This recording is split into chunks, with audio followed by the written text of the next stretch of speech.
Map बनाएंगे तो उसमें हमें बीच में तो यही वाली हेडिंग डालनी है ना? हाँ, यही हेडिंग डालनी है, ऊपर मैम जो क्लास इसके लिख देना। अलावा 3 बॉक्सेस और भी हैं, number and number sense, addition, subtraction, तो मैम ये भी हमें सेम ही लेने हैं? नहीं, ये आप वो कॉन्सेप्ट लोगे ना जो आपको आपकी क्लास में दिखे। ये कॉन्सेप्ट तो मेरे को दिखे, हो सकता है आपको कोई और कॉन्सेप्ट दिखे, या आप इसको कुछ और नाम देना चाहते हो। ये ओके तो मैम। मैंने दिए थे। हाँ, someone else is also saying something.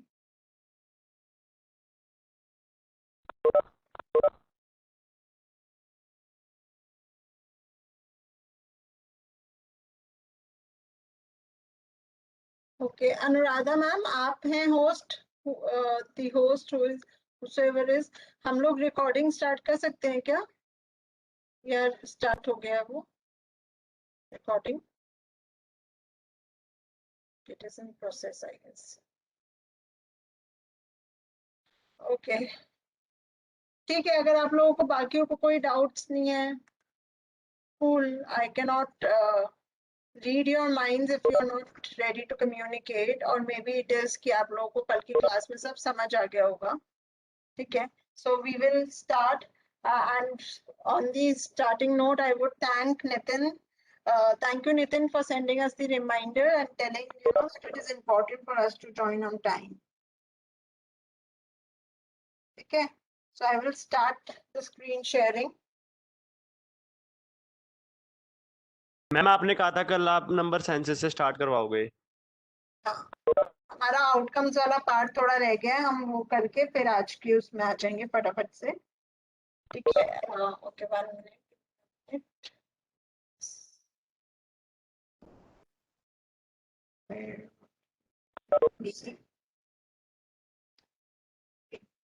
हम लोग ये डिस्कस कर रहे थे ना कल, जब नेटवर्क ने हमें तंग करना शुरू कर दिया था, याद है? Yes ma'am.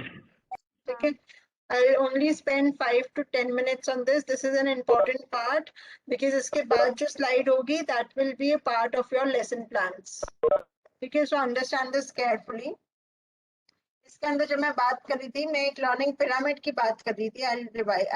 क्विक रिवीजन, हम आउटकम्स की बात कर रहे थे, जो हमने बात करी थी कि वो प्रोडक्ट है after a process, it is the results. And मैंने आपको बताया था कि मिनिमम लर्निंग आउटकम्स, एमएचआरडी ने हमें एक डॉक्यूमेंट दे रखा है which is minimum learning outcomes, और हम लोग अपने प्लानिंग जो करते हैं, मैं बता रही थी कि मेरी एक टीचर ने मेरे को ऐसा पिरामिड बनाना सिखाया था। हमने ऑब्जेक्टिव लिया था क्लास के अंदर कि हम ऑब्जेक्टिव ले रहे हैं कि हमारा 2+5 है, हम बच्चों को 2+5 इज इक्वल टू व्हाट होता है ये सिखाना चाहते हैं।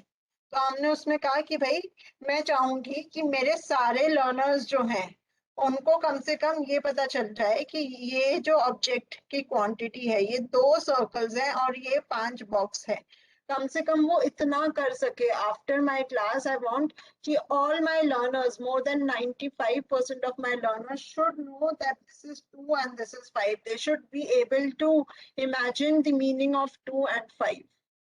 ठीक है, फिर मैं कह रही थी कि मेरे ज्यादातर लर्नर्स, आई वुड वांट कि मेरे 60% एंड अबव लर्नर्स जो होंगे वो इस प्लस साइन का, इस इक्वल टू साइन का मतलब समझ पाए, और इस क्वेश्चन का, ये क्वेश्चन कहना क्या चाह रहा है, पूछना क्या चाह रहा है, ये समझ पाए। वो ये समझ पाए कि ये 2 और 5 को कह रहा है, क्वेश्चन कह रहा है कि मैं इसे एक बॉक्स में रखना चाहता हूँ, इनको एक साथ में लेकर चलूं तो मेरे पास कितना होगा, ये क्वेश्चन कहना चाह रहा है। I would want that 60% of my learners should be able to understand the question, know what the question is saying. And I would want at least few of my learners कि उसका answer भी दे पाए, वो इसे count करके बता पाए कि मैम ये 7 होगा।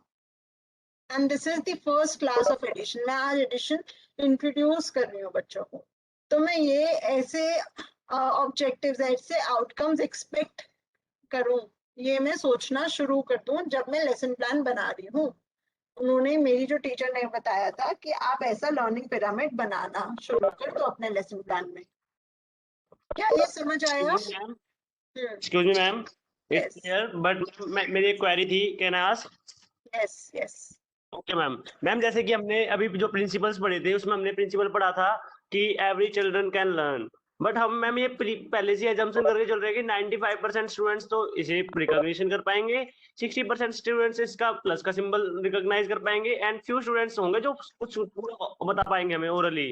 तो मैम ये तो गलत हुआ ना, हम पहले से एजम्पशन करके चल रहे हैं कि इतना इतना हो पाएगा, तो जबकि राजा हमने हम प्रिंसिपल यहाँ पढ़ा पे हुआ है कि ये every child can learn. No Raja, हम ये अज्यूम नहीं कर रहे हैं कि सिर्फ 95% ये कर पाएंगे, हम ये नहीं कह रहे। हम कह रहे हैं कि ये कर सके।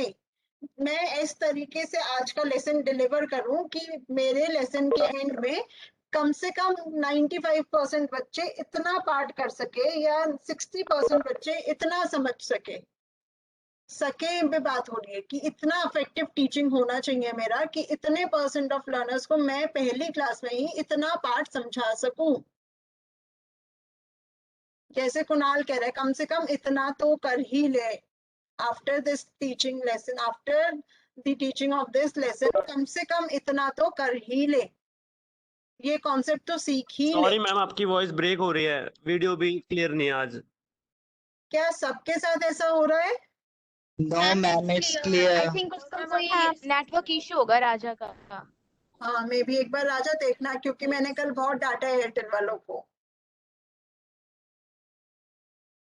अभी क्लियर हुआ राजा? मैंने अपना डिवाइस अपने थोड़ा पास कर लिया है, क्या अभी क्लियर हुआ?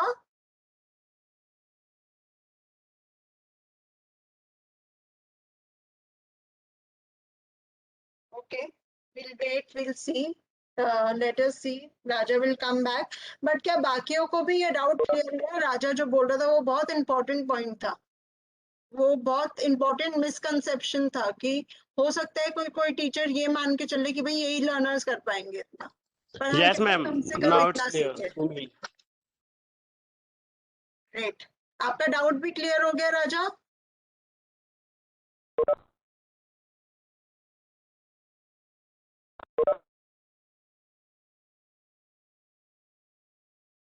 ठीक है, तो नेक्स्ट पार्ट में नेक्स्ट चीज जो आती है वो आता है ये दो बॉक्सेस। अब मैं अपनी क्लास को जब आई एम सेइंग, हमने बात की थी we should know our learners, हमें पता होना चाहिए कि कौन से लर्नर्स हैं हमारे, वो कैसे कैसे स्ट्रेंथ्स और वीकनेसेस के साथ आ रहे हैं। तो मेरे को ये भी पता होगा कि भाई ये कुछ लर्नर्स हो सकते हैं मेरी क्लास में जिन्हें ये कॉन्सेप्ट बहुत जल्दी पकड़ में आ जाएगा। कह सकती हूँ मैं ये? उसका कोई भी रीजन हो सकता है वो बहुत जल्दी लर्न कर लेते हो सकता है वो क्लास में रेगुलर हैं इसलिए वो बहुत जल्दी पकड़ पाए उस कॉन्सेप्ट को,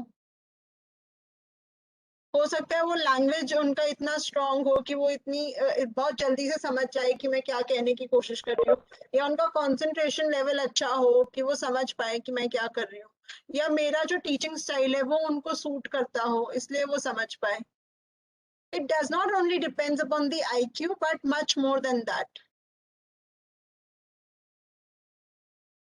ठीक है, मैं जैसे अभी मैंने बोला अंजलि कि हो सकता है मेरा जो पढ़ाने का तरीका है वो उस लर्नर के लिए बिल्कुल परफेक्ट तरीका हो, ठीक है, तो वो बहुत फटाफट पकड़ ले मेरे कॉन्सेप्ट को, तो वहां उनके IQ में कोई दिक्कत नहीं है बाकी लर्नर्स के, but it is the way I am teaching.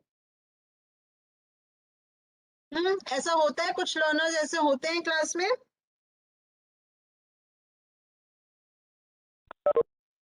See, I need answers. I cannot go on like this.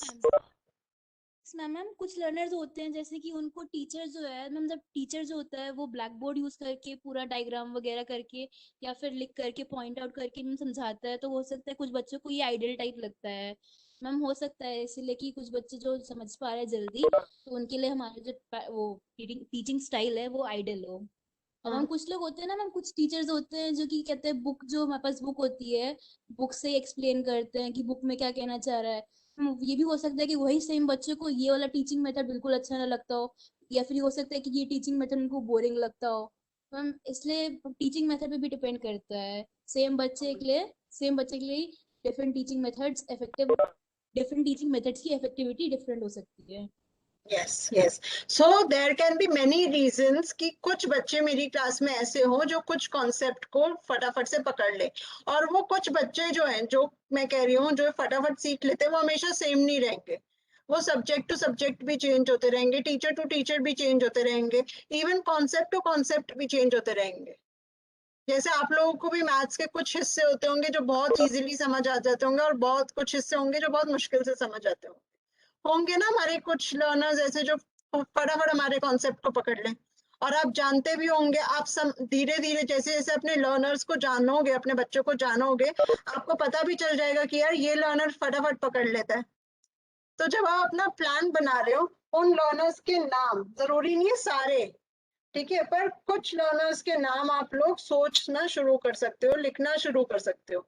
और क्या कर सकते हो, क्लास में उन्हें फैसिलिटेटर्स बना सकते हो कि जब आपकी एक्टिविटी उन्होंने अपना काम कर लिया, ठीक है, तो उनसे कहो चलो आप अपने दूसरे दोस्त की मदद कर दो। तो इससे क्या होगा, उनके कॉन्सेप्ट की रिवीजन होनी शुरू हो जाएगी, वो दूसरों को जब समझाएंगे तब बेहतर समझ पाएंगे। और साथ में जो बच्चे जिनको अटेंशन की जरूरत है, जो हम कह रहे हैं कि हो सकता है उन्हें कॉन्सेप्ट समझ नहीं आ रहा हो, हमारा तरीका उन्हें समझ नहीं आ रहा हो, या हो सकता है वो पिछली कुछ क्लासेस में एब्सेंट थे इसलिए वो आज समझ नहीं पा रहे हैं, उनको हेल्प मिल पाएगी। हो सकता है। यस मैम, क्योंकि जब Yes, हम ma'am. भी स्कूल में थे ना, तो मैम एक्टिव बच्चे जो होते थे ना, उनके साथ थोड़े लेजी बच्चों को ही बैठाती थी। हम्म, हम्म। तो हम लोग ज्योति हम ट्राई करेंगे, हम बच्चों को एक्टिव और लेजी, अपनी क्लासेस में एक्टिव और लेजी नाम ना दे, हम उन्हें कहें कि ये हमारे फैसिलिटेटर्स हैं क्लासरूम में, ठीक है। जो एक्टिव बच्चे वो हमारे फैसिलिटेटर्स हैं, यस मैम। जो हमें हेल्प कर सकते हैं, जो स्टूडेंट टीचर्स बन सकते हैं, जो आगे चल के भाई बच्चों को टीचिंग करवा सकते हैं। और जो दूसरे हैं वो उनके फ्रेंड्स हैं, जैसे हम आपस में एक दूसरे की मदद करते हैं। Yes Ma'am, am I audible now? Yes, ma'am. Yes Raja, ma'am, you are audible. Okay ma'am, उस टाइम पर मैम नेटवर्क इशू हो गया था एकदम से, मैं वो आपका कुछ सुनाई नहीं दिया, बट समझ में आ गया था कि आपने जो बताया कि हम एक्सपेक्ट करके चलते हैं कितने स्टूडेंट्स कर पाए, कर हाँ सकेंगे इसे। हाँ, मैम उसकी वो मैं बताया उनको करवा पाऊँ। हाँ हाँ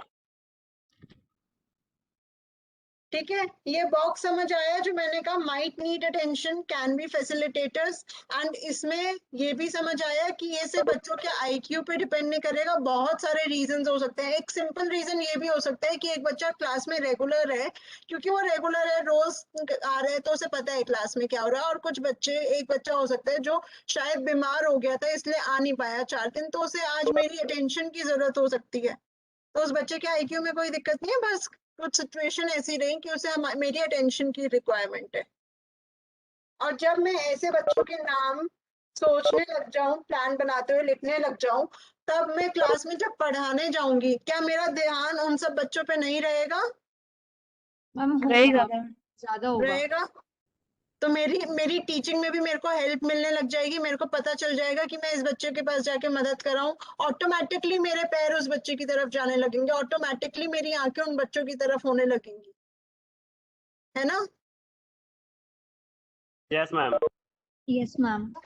आपको लगता है क्या मेरी टीचिंग, अगर मैं ऐसा कोई टेम्पलेट अपने लेसन प्लान में जोड़ लूं जहां मैं लर्निंग पिरामिड लिख दूं कि ये कॉन्सेप्ट है, इन बच्चों को मेरी ज्यादा जरूरत हो सकती है, ये बच्चे मेरी मदद कर सकते हैं, मैं इस कॉन्सेप्ट को इन इन तरीकों से रिप्रेजेंट करूंगी, इन इन तरीकों से बच्चों को एंगेज करूंगी, और ये तरीकों से उन्हें एक्सप्रेस करने का मौका दूंगी।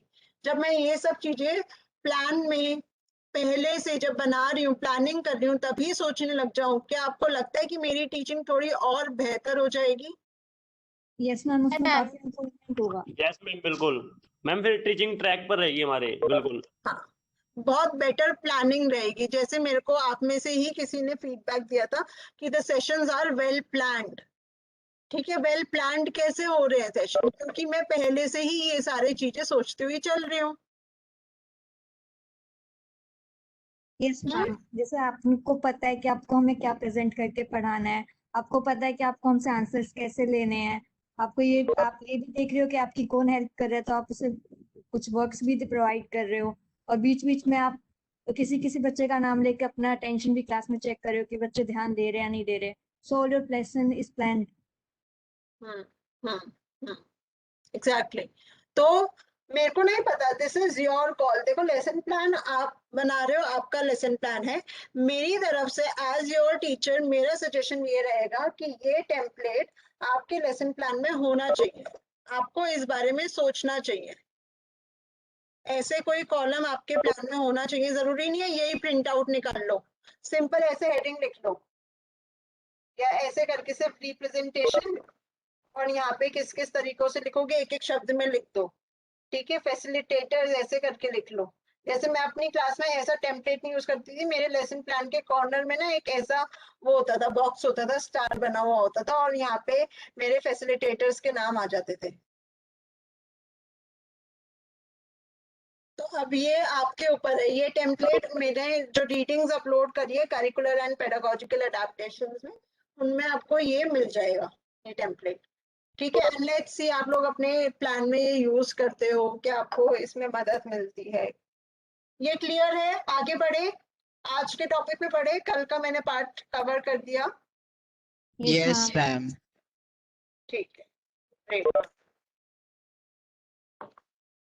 चलो अभी हम आज के दिन पे चलते हैं। आज हम लोग बात करेंगे नंबर सेंस के ऊपर। मैंने कहा था कि हम लोग 3 टॉपिक्स पे बात करने वाले हैं इस पूरी वर्कशॉप में। एक होगा हमारा number sense, basically introduction two numbers, counting और ये सब। दूसरा होगा प्लेस वैल्यू, जो आप लोग कल बता रहे थे।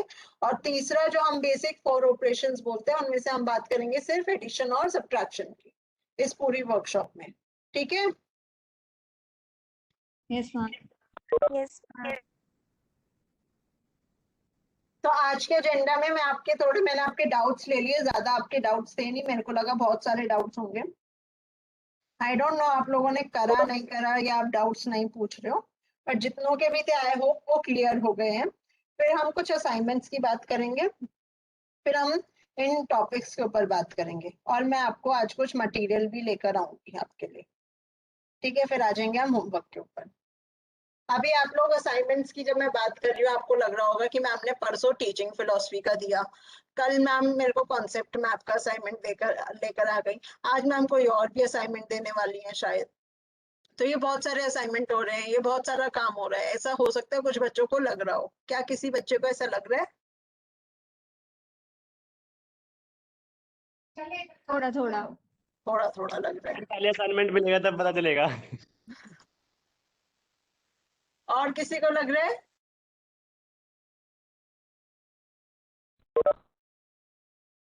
अब तक तो नहीं, आगे पता चलेगा। तो देखो, मैं बेसिकली आपको सारी चीजें धीरे धीरे धीरे करके दे रही हूँ। मैं क्या करने की कोशिश कर रही हूँ, मैं ये नहीं चाहती कि आप लोग बिल्कुल परफेक्ट असाइनमेंट दो, पर मैं आपको एक टेस्ट करवाना चाहती हूँ बेसिकली क्लास में एज अ टीचर आपके साथ क्या क्या होगा। जब आप क्लास में जाओगे एज अ टीचर, तब आपको सिर्फ एक काम नहीं करना होगा जो जो आपको लगता है कि मैं क्लास में जाके ये कॉन्सेप्ट पढ़ाऊंगी, नहीं, आपको और भी बहुत सारा काम करना पड़ेगा। पीछे से कोई एडमिनिस्ट्रेटर, कोई सर्कुलर आ जाएगा कि ये सर्कुलर हर बच्चे को देना है। ठीक है, फीस आ जाएगी कि ये फीस सबसे कलेक्ट करनी है। फिर आपको किसी की असेंबली की प्रिपरेशन करवानी होगी। ठीक है, फिर पीछे से 2 बच्चे हैं, उनके पेरेंट्स नीचे वेट कर रहे होंगे हो सकता है। फिर साथ वाली टीचर आके कहेगी कि आप यार मैंने तेरे को कहा था कि वो पेपर चेक कर देना, आपने वो पेपर चेक कर दिए हैं क्या? ठीक है, फिर आपकी शायद एचओडी आकर कहेंगी कि आप लोगों को वो एनरिचमेंट शीट बनानी थी, वो वर्कशीट बनानी थी, क्या वो बना ली क्या? फिर हो सकता है कहीं गवर्नमेंट से वो आ जाए, नोटिस आ जाए कि भाई आज आप सबको अपने बच्चों को एक ना वो क्लीनलीनेस ड्राइव पे लेके जाना है। तो ऐसे बहुत सारे काम एक साथ आते रहेंगे दिमाग पे। हाँ, टीचर डायरी पूरी की क्या? ठीक है, तो ऐसे बहुत सारा काम आपको आएगा, एक साथ आपके सिर में आएगा, और आपको लगेगा कि यार मैं करूं क्या। जब मैं टीचिंग करती थी तो मेरे को ऐसा लगता था मैं एक ऑक्टोपस हूँ, मेरे 8 हाथ है और मेरे को वो भी कम लगते थे। ठीक है, तो आप लोगों को भी यही होगा। और मैं क्या चाह रही हूँ कि आप इस वर्कशॉप में सिर्फ मैथ्स की टीचिंग ना समझो, पर ये भी समझो कि एक टीचर को बहुत सारे काम करने होते हैं एक साथ। और अभी से जब वो बहुत सारे काम मल्टीटास्किंग करना सीखोगे या सोचना उसके बारे में, उसकी प्रैक्टिस करना शुरू करोगे, शायद तब थोड़ी आदत हो जाएगी उसे। ठीक है, लग रहा है ये यूजफुल स्किल है इधर। Yes, ma'am ma'am. मैम नहीं तो एकदम से फिर काम का लोड पड़ता है तो फिर मैम टीचर्स है ना अदर काम को ही पकड़ लेते हैं बट टीचिंग को ही फिर छोड़ देते हैं एक तरह से, बाकी काम पर जरूर करनी है। नहीं, अब वो तो डिपेंड करता है किसके एडमिनिस्ट्रेटर्स जो है, जो हेड्स है, वो कैसे हैं। पर एक चीज जो हर टीचर को जरूर महसूस होने लग जाती है स्कूल में जाके, वो होती है थकान, फटीग। कुणाल तो कल ही कर रहा था multitasking. Yes Kunal, this kind of multitasking is also different. तब तो आप अपना पर्सनल काम और वर्कशॉप वाला काम शायद मल्टीटास्क कर रहे थे। अभी यहाँ तो किसी दूसरे का ही काम मल्टीटास्क करना पड़ेगा आपको, अपने प्रोफेशनल काम को ही मल्टीटास्क करना पड़ेगा। अच्छा, पर्सनल नहीं था, ओके, तो ठीक है। बट बहुत सारे टीचर्स को इससे डेफिनेटली क्या होने लग जाता है, फटीग हो जाता है, थकान हो जाती है। ठीक है, आपने सुना होगा टीचर फटीग। किसी ने सुना है टीचर फटीग? No ma'am. ठीक है, तो अगर नेट पे जाके सर्च करोगे तो ये बहुत कॉमन टॉपिक है जब रिसर्च की जाती है, जब ये सब किया जाता है। या बहुत सबसे बड़ा चैलेंज भी यही फेस किया जाता है कि हमारी टीचर्स थक गई हैं, उनको इतना सारा काम दे रखा है, इतना सारा काम दे रखा है कि उनका जो बैटरी लेवल है ना, उनके फोन की जो बैटरी है, वो हमेशा बैटरी सेवर मोड पे रहती है, वो हमेशा 10% पे रहती है। यस और ये, मैम, हाँ, बहुत ये सारी आप, कंपनीज जो है मैम उन्होंने अपनी रिपोर्ट में भी यही कहा है कि टीचर्स का बर्डन किया जाए। यस यस, इवन आप लोग अपनी जो आपको आपको यहाँ डाइट में आपके टीचर्स पढ़ा रहे हैं ना, उनसे भी बात करना, उनसे भी पूछना कि मैम आप सिर्फ हमें पढ़ाते हो क्या। तब आपको पता चलेगा कि वो और भी बहुत सारा काम कर रही होती है, सिर्फ ये नहीं कर रही होती। जो हम स्कूल में होते थे तब सोचते थे ना कि हम बच्चों की लाइफ कितनी डिफिकल्ट है, हमें तो सारे सब्जेक्ट्स पढ़ने होते हैं, ये टीचर तो सिर्फ एक सब्जेक्ट पढ़ाती है और इसका होमवर्क देके चली जाती है। मैम और यस मैम। पर अब कोई पता भी चलेगा। जैसे कि ज्योति, आई एम लिसनिंग, बोलो। मैम जैसे कि फॉर एग्जांपल मैं गवर्नमेंट स्कूल से ही पढ़ी हूँ, तो जैसे कि जब इलेक्शन वगैरह होते हैं ना, तो वोटिंग का काम भी टीचर्स ही करते हैं। तो Yes. मतलब इस तरह से सारे काम टीचर्स के ऊपर थोप दिए जाते हैं। बहुत काम होते हैं, सेंसस के काम, इलेक्शन के काम, ये तो और एडिशनल रिस्पॉन्सिबिलिटी है। वरना सिर्फ स्कूल के काम होंगे ना, अगर आप कहते हो मैं गवर्नमेंट स्कूल में नहीं पढ़ाऊंगी, मैं प्राइवेट स्कूल में पढ़ा दूंगी, वहां पे इलेक्शन का काम नहीं होता। आप सिर्फ प्राइवेट स्कूल में भी जाओगे, वहां पे भी बहुत काम होता है। ठीक है, तो थक जाते हैं बहुत बहुत सारे टीचर्स, ऑलमोस्ट सारे ही टीचर्स थक जाते हैं। जब मैं जाती थी, जब मैं अपनी टीचिंग करती थी, मैं स्कूल जाती थी, ठीक है, फिर आती थी वापस, मेरे को 5 बज जाते थे शाम के, आधे दिन की नौकरी नहीं थी, 5 बज जाते थे आके। और 5 बजे मैं ऐसे आती थी जैसे पता नहीं मैं कौन सी जंग लड़के आ रही हूँ, और फिर सो जाती थी। और सोने पे भी मेरे को सपनों में, जो मेरे सपने में आ रहे होते थे, बच्चे शोर मचाते हुए आ रहे हैं, या कोई आकर डांट रहा है कि तुमने लेसन प्लान नहीं सबमिट किया, या कुछ हो रहा था, ये सब सपनों में आता था। और फिर फटाफट से नींद खुल जाती थी रात को 10-11 बजे, फिर पूरी रात बैठ के लेसन प्लान तैयारी हो रही है, या कुछ जो जो तैयार करना है उन सब की प्रिपरेशन हो रही है। ऐसे हो गई थी टीचिंग लाइफ। और पर्सनल लाइफ तो फिर खत्म ही हो गई थी, मेरे दोस्त तो भूल भी गए थे कि मैं जिंदा हूँ, कहाँ गई, क्या कर रही हूँ, कुछ नहीं पता था। पर ये मेरे को इंटर्नशिप में, आपकी जो SCP की ट्रेनिंग होती है, वो आपको यही सब एक्सपीरियंस करवाती है। एंड आपको ये सीखना है as a teacher, teaching philosophy में ये भी ऐड करना कि आपको एज अ टीचर ये सीखना है कि आपको ये कैसे बैलेंस करना है, कैसे अपनी थकान को ओवरकम करना है, लाइक उसे पूरा करना है। अभी भी जैसे मेरा होता है, मैं सुबह 9 बजे से क्लास ले रही हूँ, मेरी 5 बजे तक क्लास चलती है, ठीक है, उसके बाद मेरे को मेरे ऑफिस का काम करना होता है, तो मैं थक जाती हूँ। और आपकी प्लानिंग करनी होती है, आपके असाइनमेंट्स आते हैं, कुछ मैसेजेस आते हैं, उन सब का उनको रिस्पॉन्ड करना होता है, सब करना होता है, तो मैं थक जाती हूँ। फिर मेरे को लगता है यार अब तो एनर्जी ही नहीं रही मेरे अंदर। और मैं अपनी एनर्जी कैसे रिफिल करती हूँ, मैं अपने नेफ्यू को बुलाती हूँ जो 3 साल का है, वो आता है, वो अपनी कहानियां सुनाता है। अपने अपने छोटे बच्चे, तुम्हें पता है कैसे बोलते हैं, इसको कुछ नहीं आता, आप ऐसे करो, ये करो, वो करो, अपनी बातों में मेरे को थोड़ा एनर्जेटिक फील करवाते हैं। That is how I balanced it, and you need to figure out your ways to balance this fatigue. और अभी से सोचना शुरू करोगे तो तब काम आना शुरू भी हो जाएगा। तो think about this and add this in your teaching philosophy वाला कि अगर तुम्हें थकान होने लग जाती है, अपनी टीचिंग से ही थकान होने लग जाएगी, how would you deal with it? क्या पैरामीटर्स होंगे जो तुम्हें ये थकान महसूस करवाएंगे और तुम इसे कैसे डील करोगे? ठीक है, ये भी ऐड करना, ये पॉइंट भी ऐड करना अपने। मल्टीटास्किंग कैसे करोगे, ये सब भी ऐड करना, राइट? Yes ma'am. ठीक है, अब हम आज के असाइनमेंट पे मैं ऐड करती हूँ। हम टीचिंग फिलोसफी असाइनमेंट पे काम कर रहे हैं। मैंने कल आप लोगों को कॉन्सेप्ट मैप के बारे में बताया। पहले आप लोग कॉन्सेप्ट मैप बनाओ। आपका एक सब्जेक्ट होगा कि एक असाइनमेंट, एक पार्ट होगा इसका कि आपको एक क्लास का जो आपको असाइन किया गया है उसका कॉन्सेप्ट मैप बनाना है। ठीक है, और उसके बाद होगा आपको एक, हर यूनिट में मैंने अभी आपको बोला कि हम 3 यूनिट करने वाले हैं। एक होगा नंबर सेंस, दूसरा प्लेस वैल्यू, तीसरा एडिशन सब्ट्रैक्शन। हर यूनिट के एंड में आपको 2 एक्टिविटीज, कोई भी कॉन्सेप्ट उठा लेना जो हमने पढ़ा है उनमें से कोई भी कॉन्सेप्ट उठा के कोई 2 एक्टिविटीज बनाना जो आप यूज करोगे अपनी क्लास में पढ़ाने के लिए। ठीक है, तो कोई 2 एक्टिविटीज बनाना, और जो हम टीएलएम से बात करेंगे उनमें से किसी एक टीएलएम का एनालिसिस करेंगे। ठीक है, ताकि हम थोड़ी भाई वर्कशॉप के एंड में हमारे पास ऑलरेडी कुछ एक्टिविटीज तैयार हो। जब हम कह रहे हैं कि हम टीचिंग के लिए तैयार हो रहे हैं तो वर्कशॉप के एंड में कुछ कॉन्सेप्ट पढ़ाने के लिए हमारी एक्टिविटी तैयार हो, ये करेंगे। ठीक है, ज्यादा काम लग रहा है तो बता दो।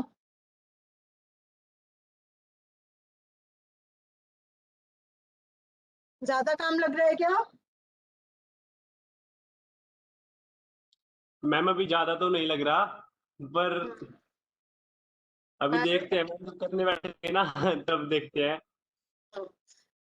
तो आपको ये जो असाइनमेंट्स हैं, ये सारे असाइनमेंट्स जो है ना, ठीक है, कुणाल को ज्यादा लग रहा है, ये सारे असाइनमेंट्स में आपको इस असाइनमेंट को करने के ट्रिक भी बताती हूँ। ये सारे असाइनमेंट रोज करो, थोड़े थोड़े थोड़े थोड़े रोज करो।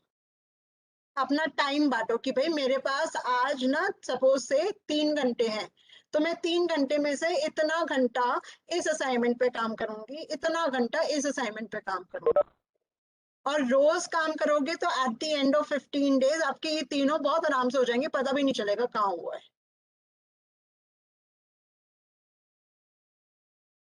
ठीक है, ये स्किल भी आनी जरूरी है। आप अपनी टीचिंग में एक दिन बैठ के सारे लेसन प्लान्स नहीं बना पाओगे, रोज ही थोड़ा थोड़ा करना पड़ेगा।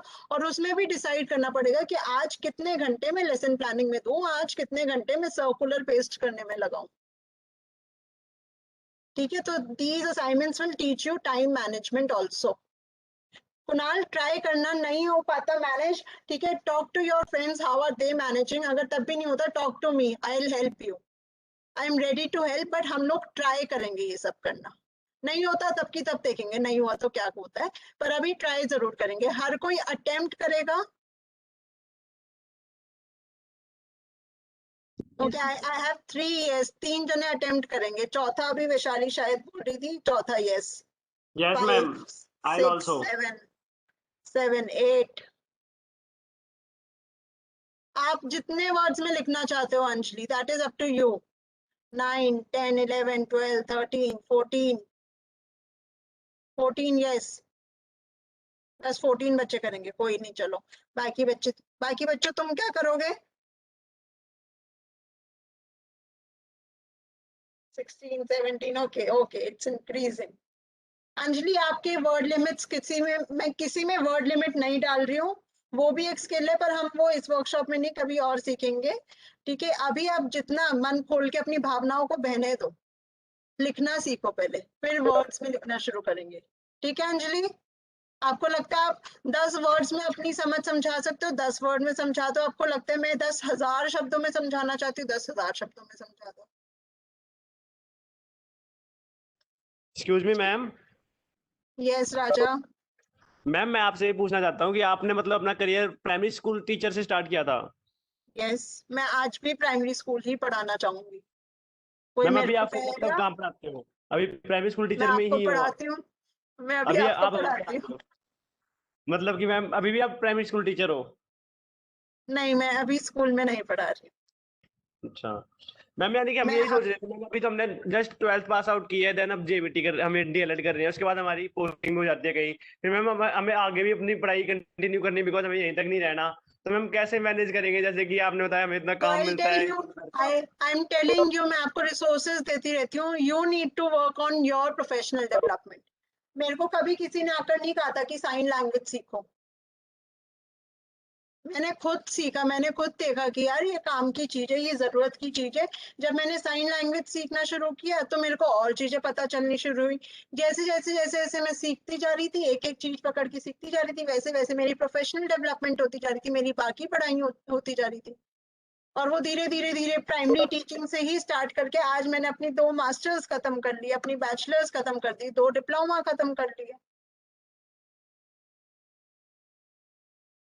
बट वो धीरे धीरे ही हुआ, ऐसा नहीं है कोई किसी ने मेरे को कोई लिस्ट बनाकर नहीं दी थी कि देखो ऐसे करना है, फिर इसके बाद ये करना है, इसके बाद ये करना है।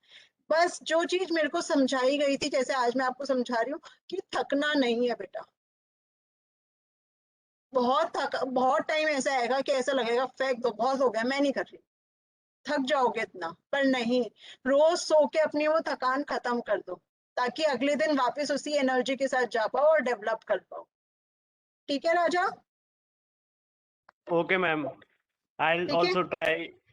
Yes, give it a try, learn to give it a try. Coming to number sense, आप लोग नंबर सेंस से क्या समझ पाते हो, क्या है नंबर सेंस?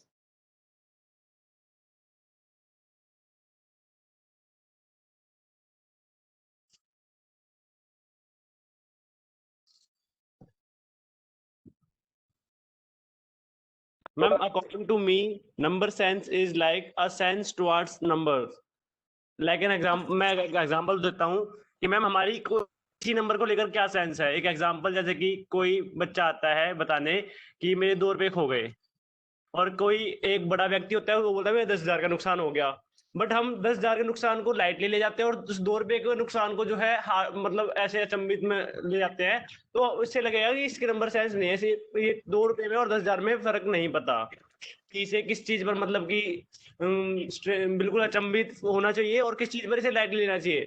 जबकि वो व्यक्ति जो है 2 रुपए पे अचंभित हो रहा है और 10,000 पे इतना लाइटली ले रहा है, मतलब उसकी नंबर सेंस डेवलप नहीं हुई, I think.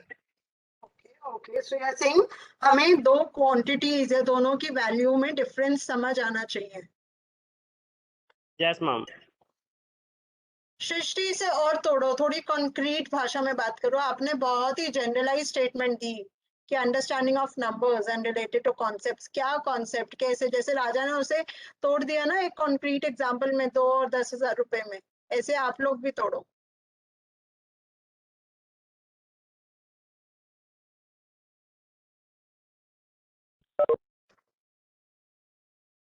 Come on, Shanti time waste करेगी हमारा, बहुत सारी चीजें हैं हमें करने के लिए। What do you think number sense is? किस बच्चे को हम कह सकते हैं कि इस बच्चे को नंबर की पहचान है, नंबर की समझ है? किस बच्चे को कह सकते हैं कि इस बच्चे को नंबर की समझ है? ऐसे क्या कैरेक्टर्स होंगे?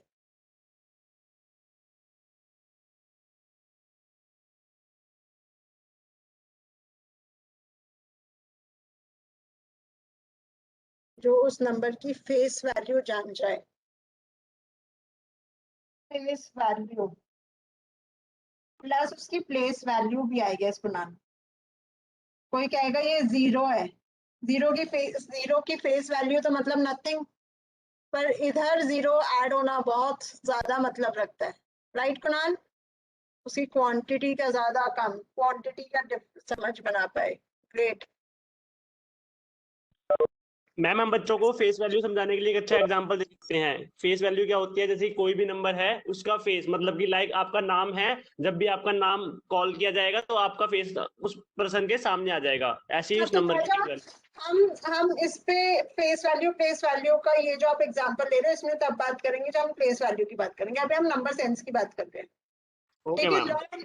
learn to give examples when it is most suitable. अगर आप हवा में ऐसे एग्जांपल्स दोगे ना, आपके बच्चे कंफ्यूज होना शुरू हो जाएंगे। तो learn to give example when it is completely accurate to the point जिस पे हम बात कर रहे हो, सीखो वो भी।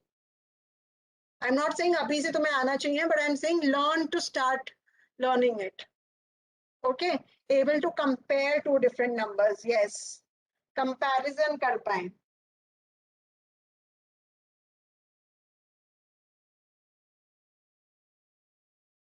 नंबर की पहचान हो, पहचान, आइडेंटिफिकेशन.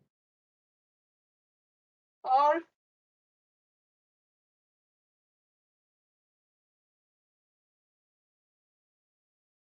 क्या होगा? डिसेंडिंग असेंडिंग ऑर्डर, मतलब नंबर्स की अरेंजमेंट की समझ हो. और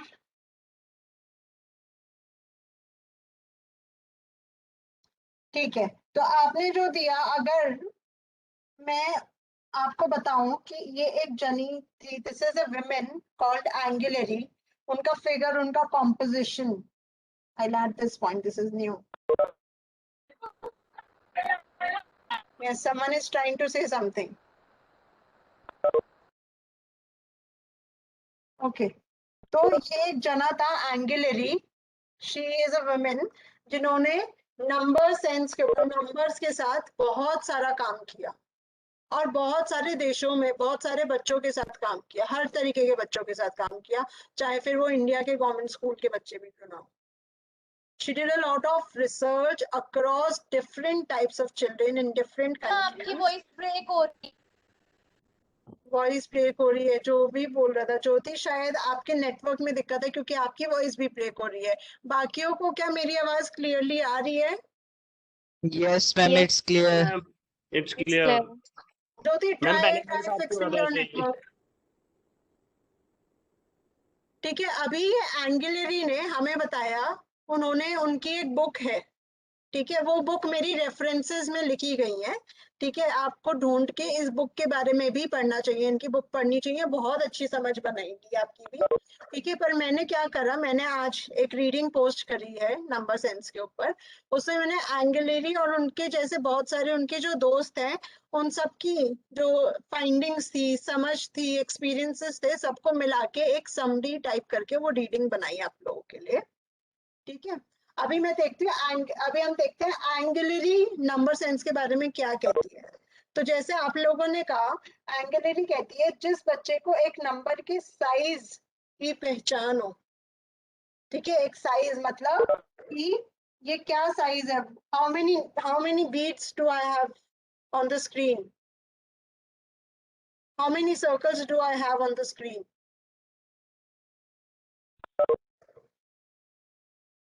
मैम 3. 3. 3. तो आपने क्या करा, आपको इस बीट्स के साइज की पहचान थी, आपको पहचान थी कि ये ऐसे 3 बीट्स एक 3 नंबर को रिप्रेजेंट करते हैं. What is the position of this bead, what is the position? If I have to change my question, what is the second bead, मेरे को बताओ ताकि मैं एरो बनाऊं. Which is the second bead here?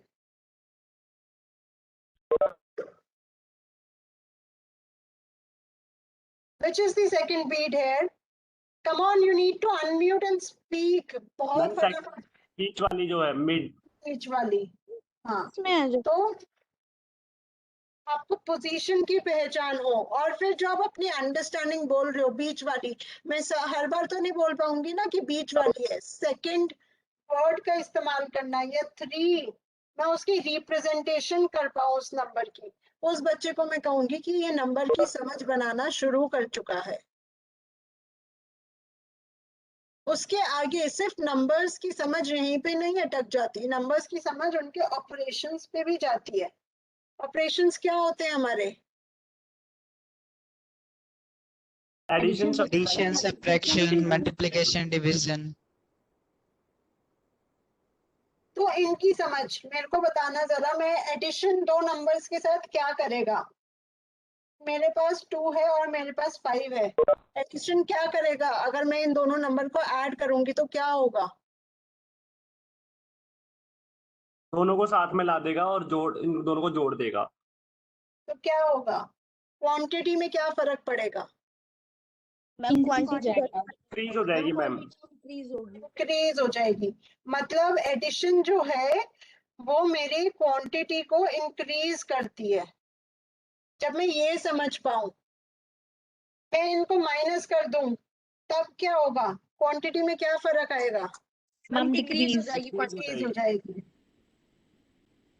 मतलब subtraction जो है मेरी क्वांटिटी को डिक्रीज करती है। ठीक है, अगर मैं मल्टीप्लिकेशन ले आऊं तब तब इंक्रीज हो जाएगी, जितने से हम मल्टीप्लाई करेंगे उस गुणा। हाँ, अब मेरे को जरा एक इंटरेस्टिंग क्वेश्चन बताना। आपकी क्लास में ना 30 स्टूडेंट्स हैं, ठीक है। अभी मैं क्या कह रही हूँ, आप लोगों को उनके लिए पेंसिल्स लानी है, तो आप अपनी एचओडी के पास जाओगे, कहोगे मैम मेरे को ना अपने बच्चों के लिए पेंसिल चाहिए। तो आपकी एचओडी कहती है या तो तुम 4+5 पेंसिल्स ले लो या 4x5 पेंसिल्स ले लो। तो तुम कौन सी पेंसिल्स लोगे और क्यों? 4x5 क्योंकि वो 20 हो जाएगा, ज्यादा पेंसिल्स आएंगी। तो ये कितनी होंगी, 4x5। ये कितनी होंगी? 9। मैम 4+5 9 और ये 20। तो मतलब आप बात कर रहे हो कि भाई मैं 20 पेंसिल्स लूंगी, ये ज्यादा हो जाएगी, है ना। अगर मैं समझ बनाऊं, मतलब इसे मैं लैंग्वेज में लिखूं तो मैं ऐसे लिख सकती हूँ 4x5। Yes ma'am. Yes ma'am.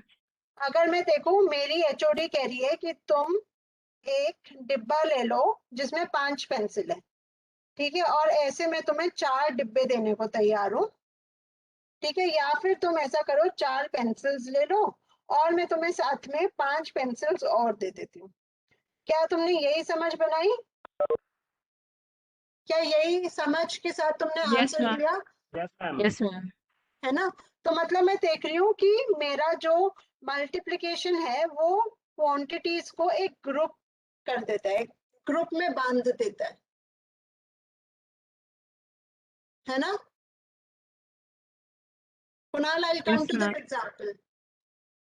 Multiplication is tying my pencils into a group, into a packet. इसलिए वो इतनी ज्यादा बढ़ रही है क्योंकि नंबर तो सेम ही है, 4 और 5 ही है, आपने सिर्फ ऑपरेशन बदला है ना। Yes Yes. Ma'am. So you see how multiplication is operating. Multiplication is also increasing the quantity. And addition is also increasing the quantity. But do you see the difference in increase? कि वो किस तरीके से quantity में increase करते हैं?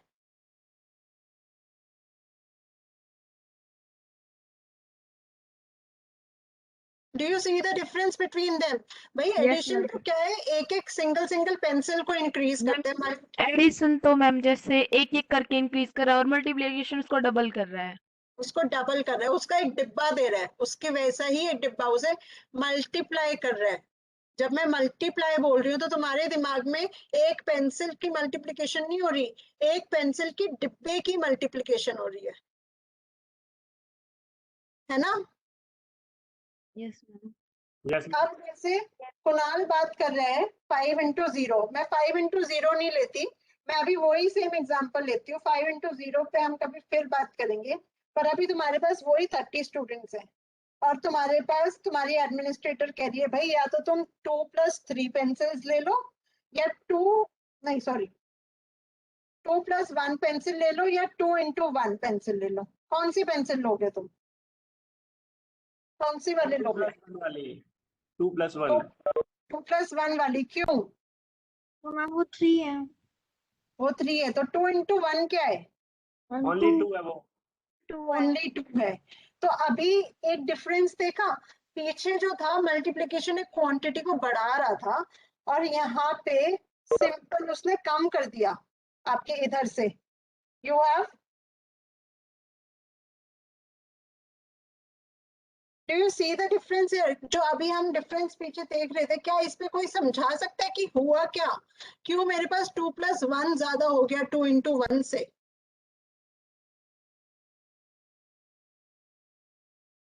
Ma'am because जो हमने मल्टीप्लाई किया, जितने टाइम्स किया वो डिक्रीज हो गया, वहां पे हम 3 टाइम्स कर रहे थे उसे और इसे ओनली वंस टाइम कर रहे हैं। सो अगर मैम उसमें तो जैसे हम 2 into कर रहे हैं जब, तब तो मैम वो पेंसिल वही है सेम, 2 ही पेंसिल है, उसको हम किसी के साथ भी मल्टीप्लाई कर रहे हैं, लेकिन जब एडिशन कर रहे हैं तो वो इंक्रीज हो रही है, एक पेंसिल उसमें हम ऐड कर रहे हैं, इसलिए हाँ, हमने तो उसको चूज मतलब किया। मेरे को एक टीचर कह रही है तुम एक डिब्बा ले लो, 2 पेंसिल का एक डिब्बा ले लो और साथ में एक और पेंसिल ले लो, ये एडिशन कर रहा है। और मल्टीप्लिकेशन कह रहा है कि तुम एक डिब्बा 2 पेंसिल का ले लो, बस। उसने और कुछ नहीं कहा इसके आगे, उसने ऊपर से कोई पेंसिल नहीं दी, है ना? Yes ma'am.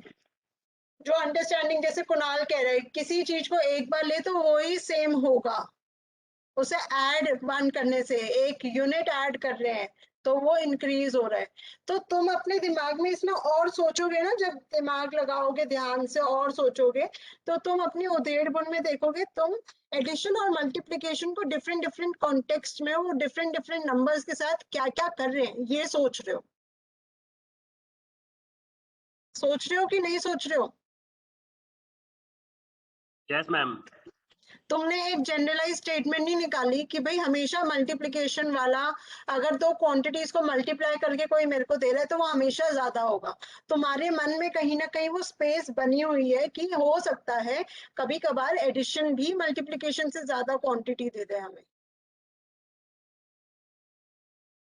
Yes, you are basically manipulating with the operations. तुम अपनी इन ऑपरेशन की अंडरस्टैंडिंग, जो तुम बोल रहे थे क्वांटिटी इंक्रीज कर देता है, उस अंडरस्टैंडिंग को प्रॉब्लम सॉल्विंग के अंदर यूज कर रहे हो, स्ट्रैटेजीज डिवाइस कर रहे हो अपनी, ताकि तुम बेटर जजमेंट्स पे आ पाओ, बेटर अंडरस्टैंडिंग शो कर पाओ एक सिचुएशन की, एक प्रॉब्लम की, है कि नहीं? Yes ma'am. ऐसे जब हम ऐसी समझ बच्चों में डेवलप करना शुरू कर देते हैं, या बच्चा ऐसी समझ हमें दर्शाना शुरू कर देता है, उस बच्चे को हम कहते हैं कि ये बच्चा न्यूमरेट चाइल्ड है, ये बच्चा नंबर्स के साथ खेल पा रहा है।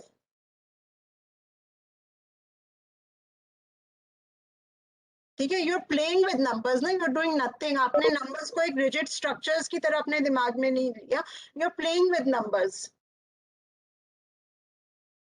जैसे हम खाना बनाते हुए खेलते हैं कि आज नमक ज्यादा डाल के देखते हैं, चलो शिकंजी बना रहे हैं, नींबू ज्यादा डाल के देखते हैं कैसा टेस्ट होगा, है ना? You are getting flexible with it, right?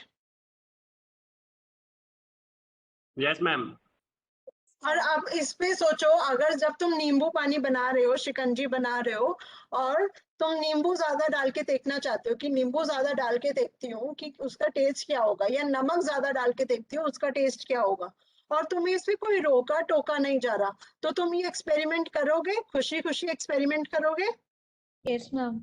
वहीं तुम्हें कोई कह दे, एक लिस्ट, एक पेपर दे दे जिसपे सारे इंग्रेडिएंट्स, उनकी क्वांटिटी, उनका माप बिल्कुल एग्जैक्ट अमाउंट में दे रखा है, और डंडा लेके खड़ा हो जाए तुम्हारे सिर पे, या फिर जब तुम लेकर जाओ ज्यादा एक्सपेरिमेंट करा हुआ नींबू पानी को, और वो उठा के फेंक दे कि ये क्या बेकार नींबू पानी बनाया है, मैंने बताया था ना कैसे बनाना है, ऐसे क्यों नहीं बनाया, तब तुम क्या करोगे? Will you still enjoy doing that experiment?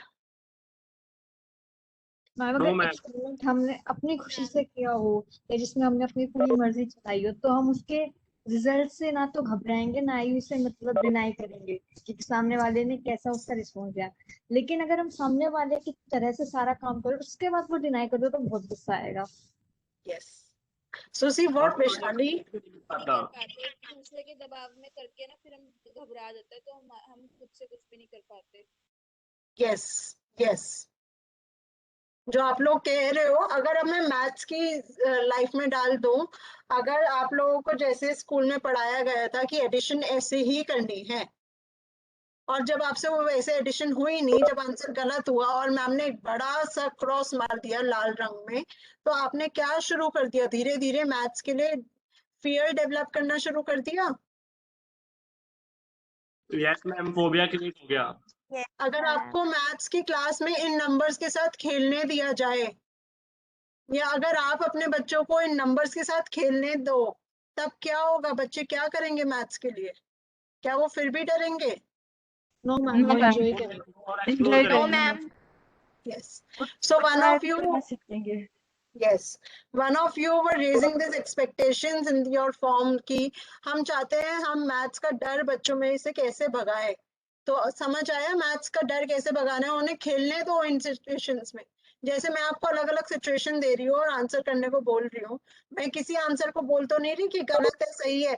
ये मल्टीप्लिकेशन वाला डिस्कशन क्या हम चैट बॉक्स में रोक सकते हैं? ये मेरे को भी डाइवर्ट कर रहा है, आपके फ्रेंड्स को भी कर रहा होगा। Will take this up someday in the classroom after the workshop hours.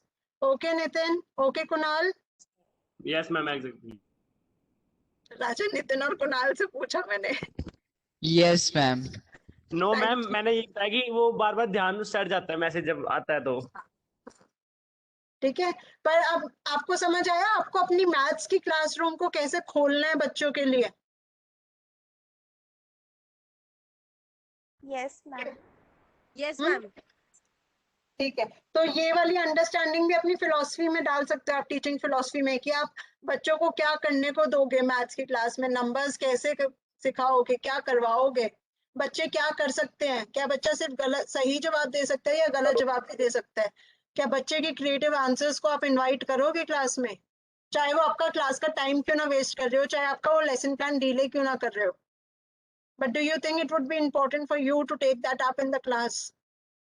Think about it and write that in your philosophy का assignment. अभी एक एक्टिविटी है, आप में से कोई काउंट नहीं करेगा, ठीक है? अपने आप को अनम्यूट कर लो, बिना काउंट करे फटाफट से जितनी डॉट स्क्रीन पे आएंगी उतनी काउंट करनी है, ठीक है? इस सर्कल में कितनी डॉट्स हैं? अरे 1। बहुत One. सारे आंसर्स आने चाहिए मेरे पास एक साथ, बहुत सारे कोरस आंसर्स। अब सर्कल में कितनी डॉट्स हैं? 3 3. मैम। 3 3. अब जी मैम। 4 3. 4. मैम 4 6 6. अब 6. 5 5. 10 10 अब 9 अब 5 अब 6 अब 4 क्या तुम सब काउंट कर रहे थे? No no ma'am. मैम। कैसे पता किया, कैसे इतनी जल्दी जल्दी आंसर्स दिए इनके? मैम बिकॉज ये कॉन्सेप्ट हमारे पहले से ही फिक्स है। मैम हम जो है ना रॉ को देख रहे थे, जैसे कि लास्ट एग्जांपल है 6 का, उसमें 1 और 3 की बनी है तो दूसरी भी इतनी है, तो 3 × 2 6। Ma'am because of because of what was that word? Patterns. Patterns.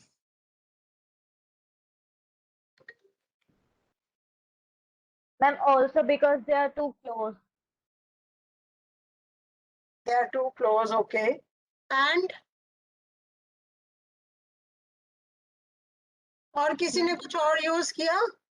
Ma'am इसमें जो डिफरेंट कलर्स रेड और ब्लू, तो उनकी वजह से भी तो इजीली आपने कलर का पैटर्न यूज करा या आपने अरेंजमेंट का पैटर्न यूज करा? जो राजा कहने की कोशिश करी थी कि ये 2 कॉलम्स थे, यहाँ पे 2 कॉलम में एक मिसिंग था, तो ये 6 - 1 कर दिया, मेरे को पता है वो 5 होता है, या ये 5 के थे, ठीक है, और यहाँ पे से एक मिसिंग हो गया तो मेरे को पता था ये 10 और 9 है। यही कर रहे थे? Yes ma'am. This is a very simple thing, a simple concept called subitization. Subitization, when you count, or when you, I would say, when you tell the count without counting.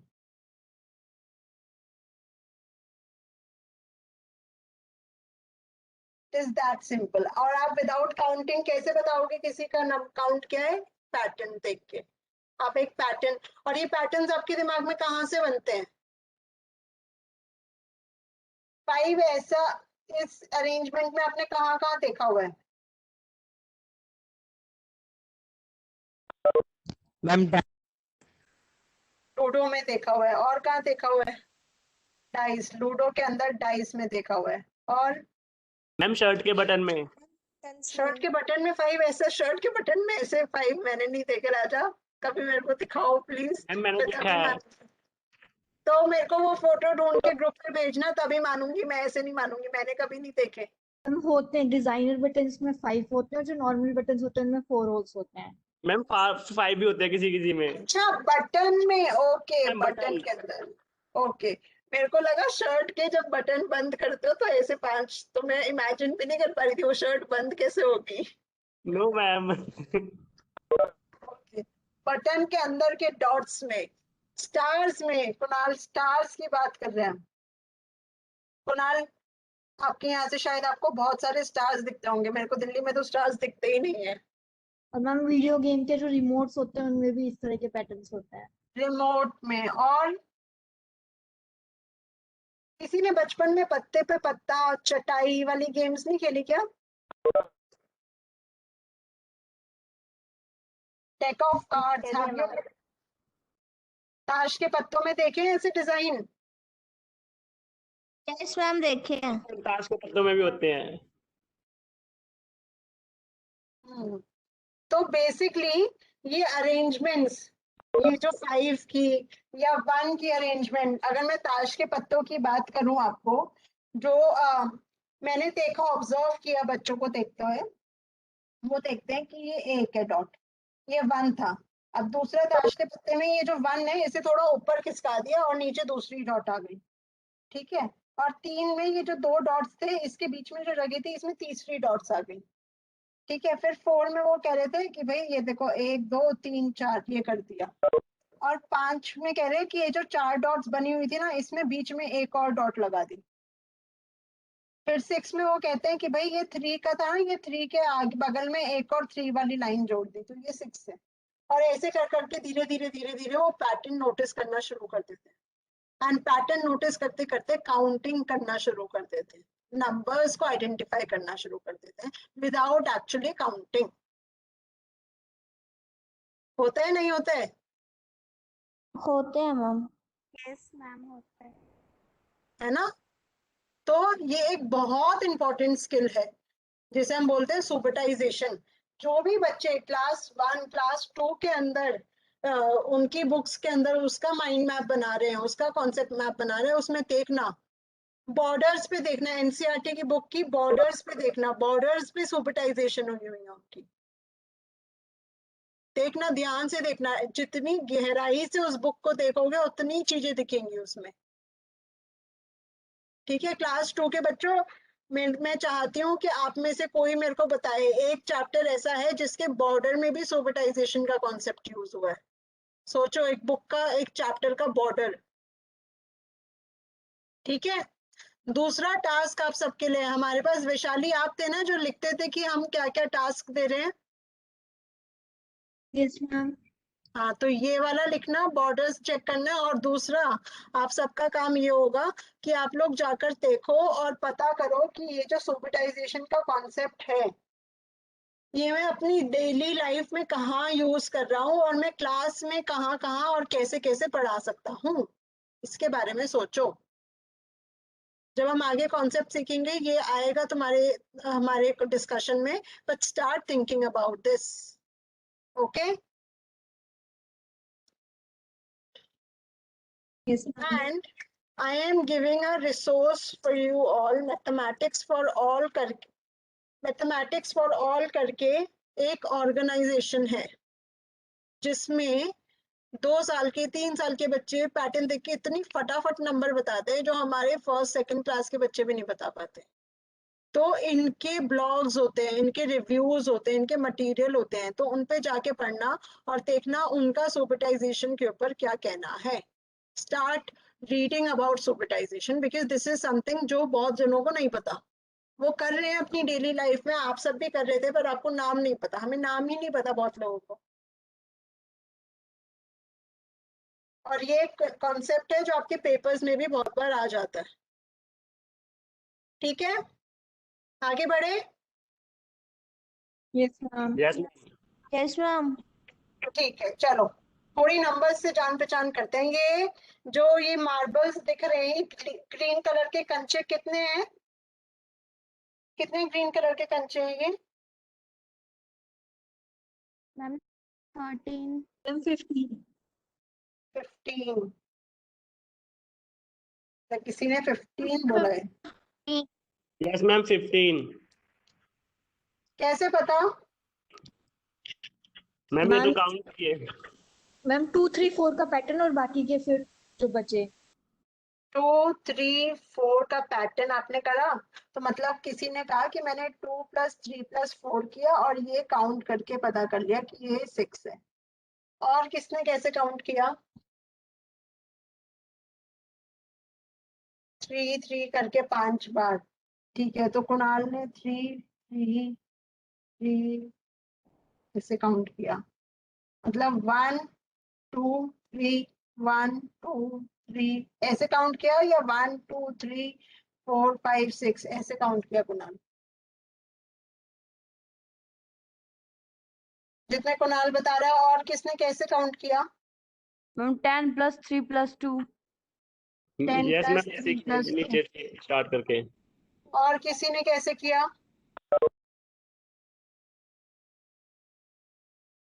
ठीक है कुणाल, किसी ने ऐसे करा कि फिर स्टार्ट करके। नहीं, किसी ने ऐसे किया ये 10 है, ये तो उन्होंने काउंट कर लिया, और ये 5 का पैटर्न है कोई एक 5 का पैटर्न ऐसा भी रिप्रेजेंट होता है ना, 12 + 4 करके। यस मैम हाँ 12 + 4 कैसे किया बताओ मेरे को। जैसे ये 3 3 तो समझ आया, फिर 2 + 3 + 4 + 6 भी समझ आया।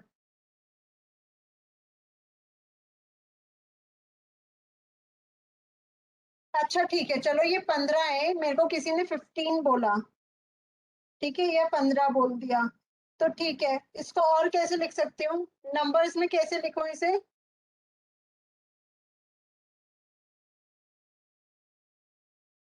मैम 10 + 5. 10 + 5 ऐसे लिखते हैं 15 को हम? नहीं मैम 15 लिखते हैं। 15 लिखते हैं। तो अभी अभी अगर हम देखें, हम सिर्फ मार्बल्स देख रहे थे, ये कितने मार्बल्स हैं, और हम वो बताने के लिए, सिर्फ ये कितने मार्बल्स है वो बताने के लिए, देखो कितने सारे तरीकों से कम्युनिकेट करने की कोशिश कर रहे हैं। देखा कैसे मल्टीपल वेज ऑफ एक्सप्रेशन हमने यूज करा, या रिप्रेजेंटेशन हमने यूज करा 15 को बताने के लिए, 15 को कम्युनिकेट करने के लिए।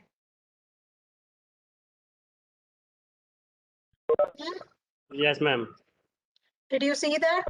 Is there any other way जो आप 15 को बता सकते हो? क्या किसी और तरीके से रिप्रेजेंट किया जा सकता है?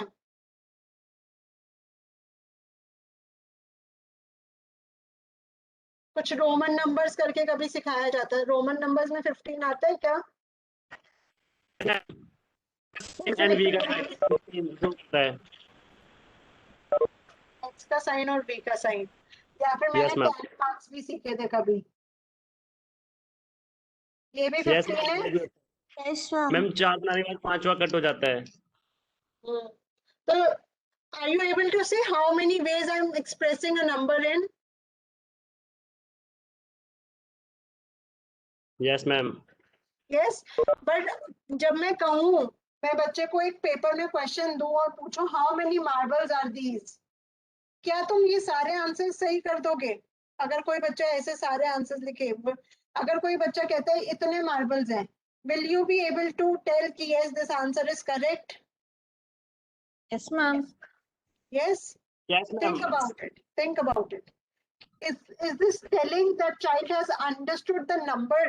हो सकता है बच्चे ने क्या करा, इसके लिए एक, इसके लिए एक, इसके लिए एक, इसके लिए एक, ये नया काट दिया, फिर इसके लिए एक, इसके लिए, इस वाले के लिए एक, इस वाले के लिए एक, इस वाले के लिए एक, फिर काट दिया क्या, और उसने ऐसे करके ये आंसर दे दिया। क्या ये बताएगा कि इस बच्चे को अंडरस्टैंडिंग है इस क्वांटिटी की? यस मैम बिल्कुल बताएगा। क्या ये बताएगा कि बच्चा जानता है कि जो उसने ये बनाया है ये 15 है? आई थिंक वो बच्चा ये नहीं जानता होगा ये 15 है, बट वो अपने हिसाब से उसे कैलकुलेट करके आंसर दे रहा है उस टाइम पे। यस, यस, जैसे वैशाली बोल रही है या कुणाल बोल रहा है कि वो क्या कर रहा है, वो क्वांटिटी की तो सेंस बना रहा है, उसके दिमाग में ये तो है कि ये एक इतनी क्वांटिटी है, ये क्वांटिटी और ये क्वांटिटी सेम है, पर उसे शायद ये ना पता हो कि इसे 15 बोलते हैं या ऐसे लिखते हैं, उसे शायद ये नहीं पता होगा। पक्का पक्का नहीं हो सकता ना कि उसे पता होगा कि ऐसे ही लिखेंगे उसे या यही बोलेंगे। तो मैम वो एक्सप्लेन कर दे कि मैम ये 15 होता है और मैंने इस फॉर्म में लिखा है तब। So you would want an explanation again, और उस एक्सप्लेनेशन में आप क्या सुनना चाहोगे बच्चे से कि उसे ये पता चल जाए कि दिस इज कॉल्ड 15 या उसको ऐसे लिखेंगे, यही सुनना चाहोगे ना उसकी एक्सप्लेनेशन में आप। कि उसे पता है और इसे बोलते क्या है, यानी कि कुल मिला के हम वहीं पे आ जाएंगे कि इसका जनरल आंसर जो है, जिसे हम दो इन फॉर्म में जानते हैं लगभग, एक स्पेलिंग के फॉर्म में और एक न्यूमेरिक के फॉर्म में। जनरल आंसर जो है, या मैं कहूँ स्टैंडर्ड आंसर जो है, हाँ, स्टैंडर्ड आंसर ना। कोई बच्चा ऐसे लिख दे 15 को, क्या ये 15 होगा? नहीं, नहीं होगा। क्यों नहीं होगा? ये 51 है। 51 क्यों है? तो क्या 51 मैम बच्चे को प्लेस का कॉन्सेप्ट क्लियर नहीं हुआ कि नंबर का प्लेस क्या है होना चाहिए। यहाँ पे कौन सी डिजिट हमारा है? जो नंबर सिस्टम है वो प्लेस वैल्यू, मतलब नंबर किस जगह पे रखा गया है। टैली मार्क्स में अगर मैं पहले वाला ये जो था, ठीक है, इसमें अगर मैं पहले ये लिखूं फिर ये बना दूं फिर ये बना दूं, तब भी आंसर सही होगा?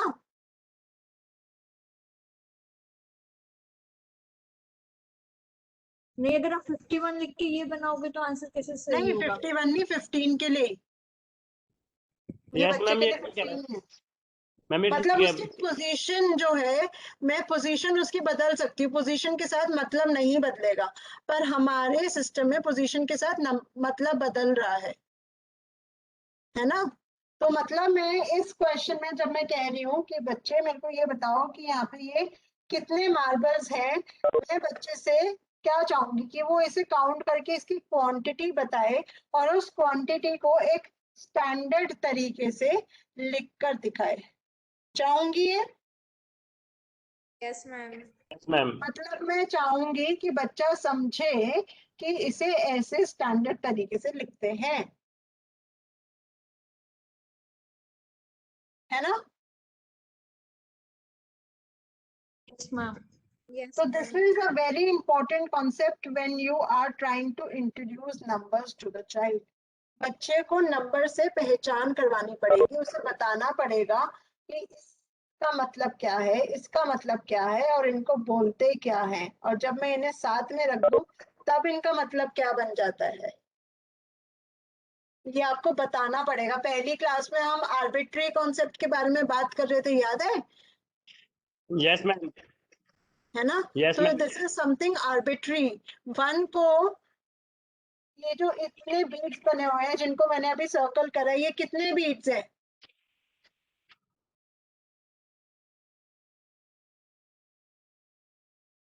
जिस बीट को अभी मैंने सर्कल किया है ये कितना बीट है? Ma'am only one. Only one. क्या मैं वन को ऐसे लिख सकती हूँ? क्या ये वन होगा? नहीं, नहीं। वन को कैसे लिखूं? ONE 1 या टेलीमार्क के लिए सिंपल एक आप लाइन ड्रॉ कर दो। एक लाइन मैम बनाओ, स्ट्रेट लाइन। स्ट्रेट लाइन बनाओ, स्टैंडिंग लाइन बनाओ, या फिर ऐसे बनाओ, है ना। तो मतलब मैंने वन को एक पर्टिकुलर नाम दे रखा है और उसको एक पहचान दे रखी है, जैसे आप सबके नाम है। अब किसी का नाम खुशी क्यों है? खुशी का नाम खुशी क्यों है भाई? खुशी, आपका नाम खुशी क्यों है?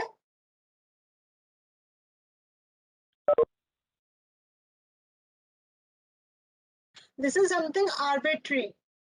किसी का नाम, आपके नाम ऐसे ही रख दिए गए। जैसे डॉग्स हैं, अगर आप बच्चे को देखोगे तो वो डॉग्स को डॉग नहीं बोलेगा, वो कहेगा भाऊ भाऊ है या म्याऊ म्याऊ है। जैसे वो पानी को मम बोलता है जब छोटा होता है। हाँ, तो वो मम भी इसलिए बोल रहा है क्योंकि he can feel that liquid part in it, या उसे पानी पीते हुए जब आवाज आती है वो उससे कनेक्ट करता है।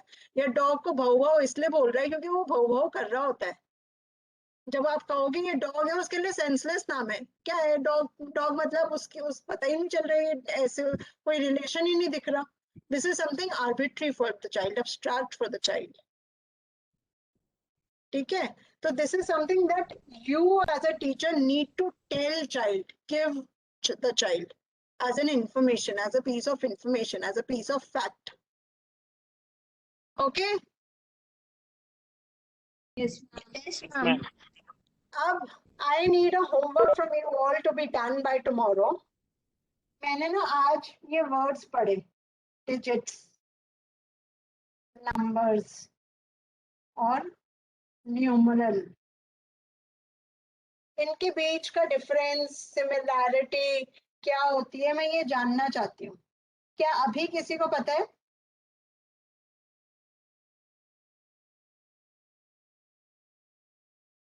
What is the difference between numeral and number, digit and numeral?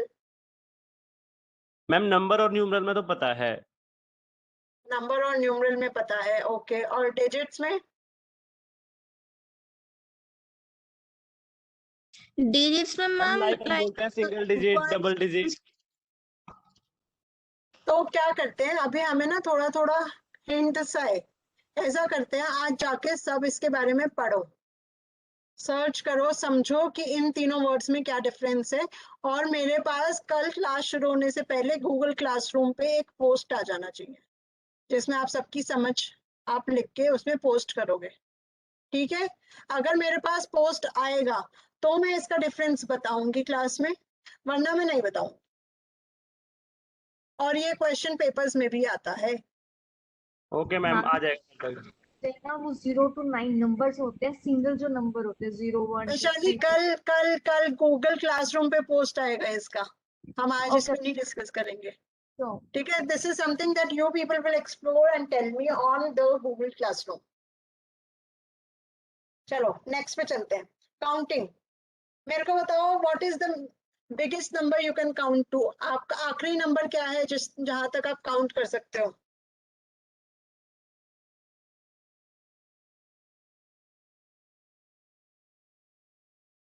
Infinity. Rishita को देखो इन्फिनिटी काउंटिंग आती है, वेरी नाइस। इतने सारे नंबर्स कैसे याद है ऋषिता आपको?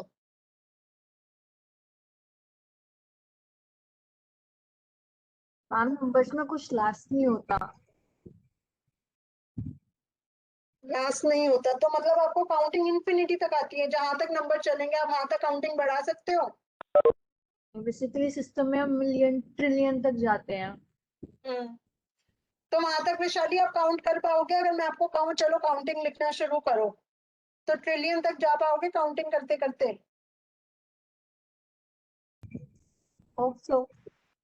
Hope so, okay. किसी का, मैंने कहा जिंदगी में आपका गोल ही यही है कि आपको काउंटिंग लिखनी है, लास्ट नंबर तक जहां तक आप काउंट कर सकते हो।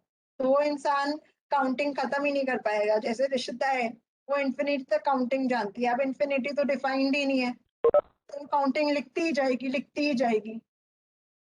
कोई बता सकता है रिश्ता को इतने सारे नंबर्स कैसे याद हैं? मैम बिकॉज काउंटिंग में भी एक पैटर्न फॉलो होता है। पैटर्न फॉलो होता है? क्या पैटर्न फॉलो होता है वो? मैम उसमें एक ना हर स्टेप पर एक नंबर ऐड होता जाता है, लाइक 1 2 3 10 तक हो गया, उसके 11 के लिए 1 + 1, देन 10 +1 + का 1 पैटर्न 10 + फॉलो 2 होता है। Plus. Yes ma'am. Rishita, what is this due to patterns of digits 0 to 9? Explain this. राजा कह रहे हैं काउंटिंग में +1 का पैटर्न फॉलो होता है, बाकियों को क्या लगता है?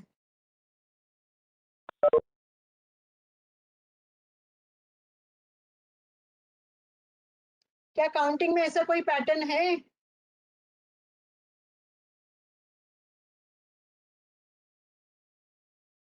अंजलि एग्रीज विद राजा, बाकियों को क्या लगता है?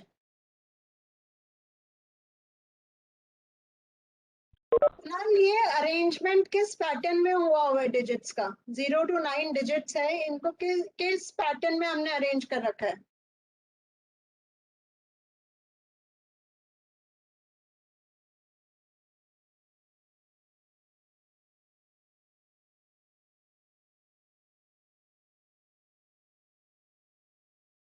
-1 का भी होता है, वो तो बैकवर्ड काउंटिंग में होगा अंकित। क्या 1 2 3 4 इस वाले सीक्वेंस में -1 का पैटर्न है?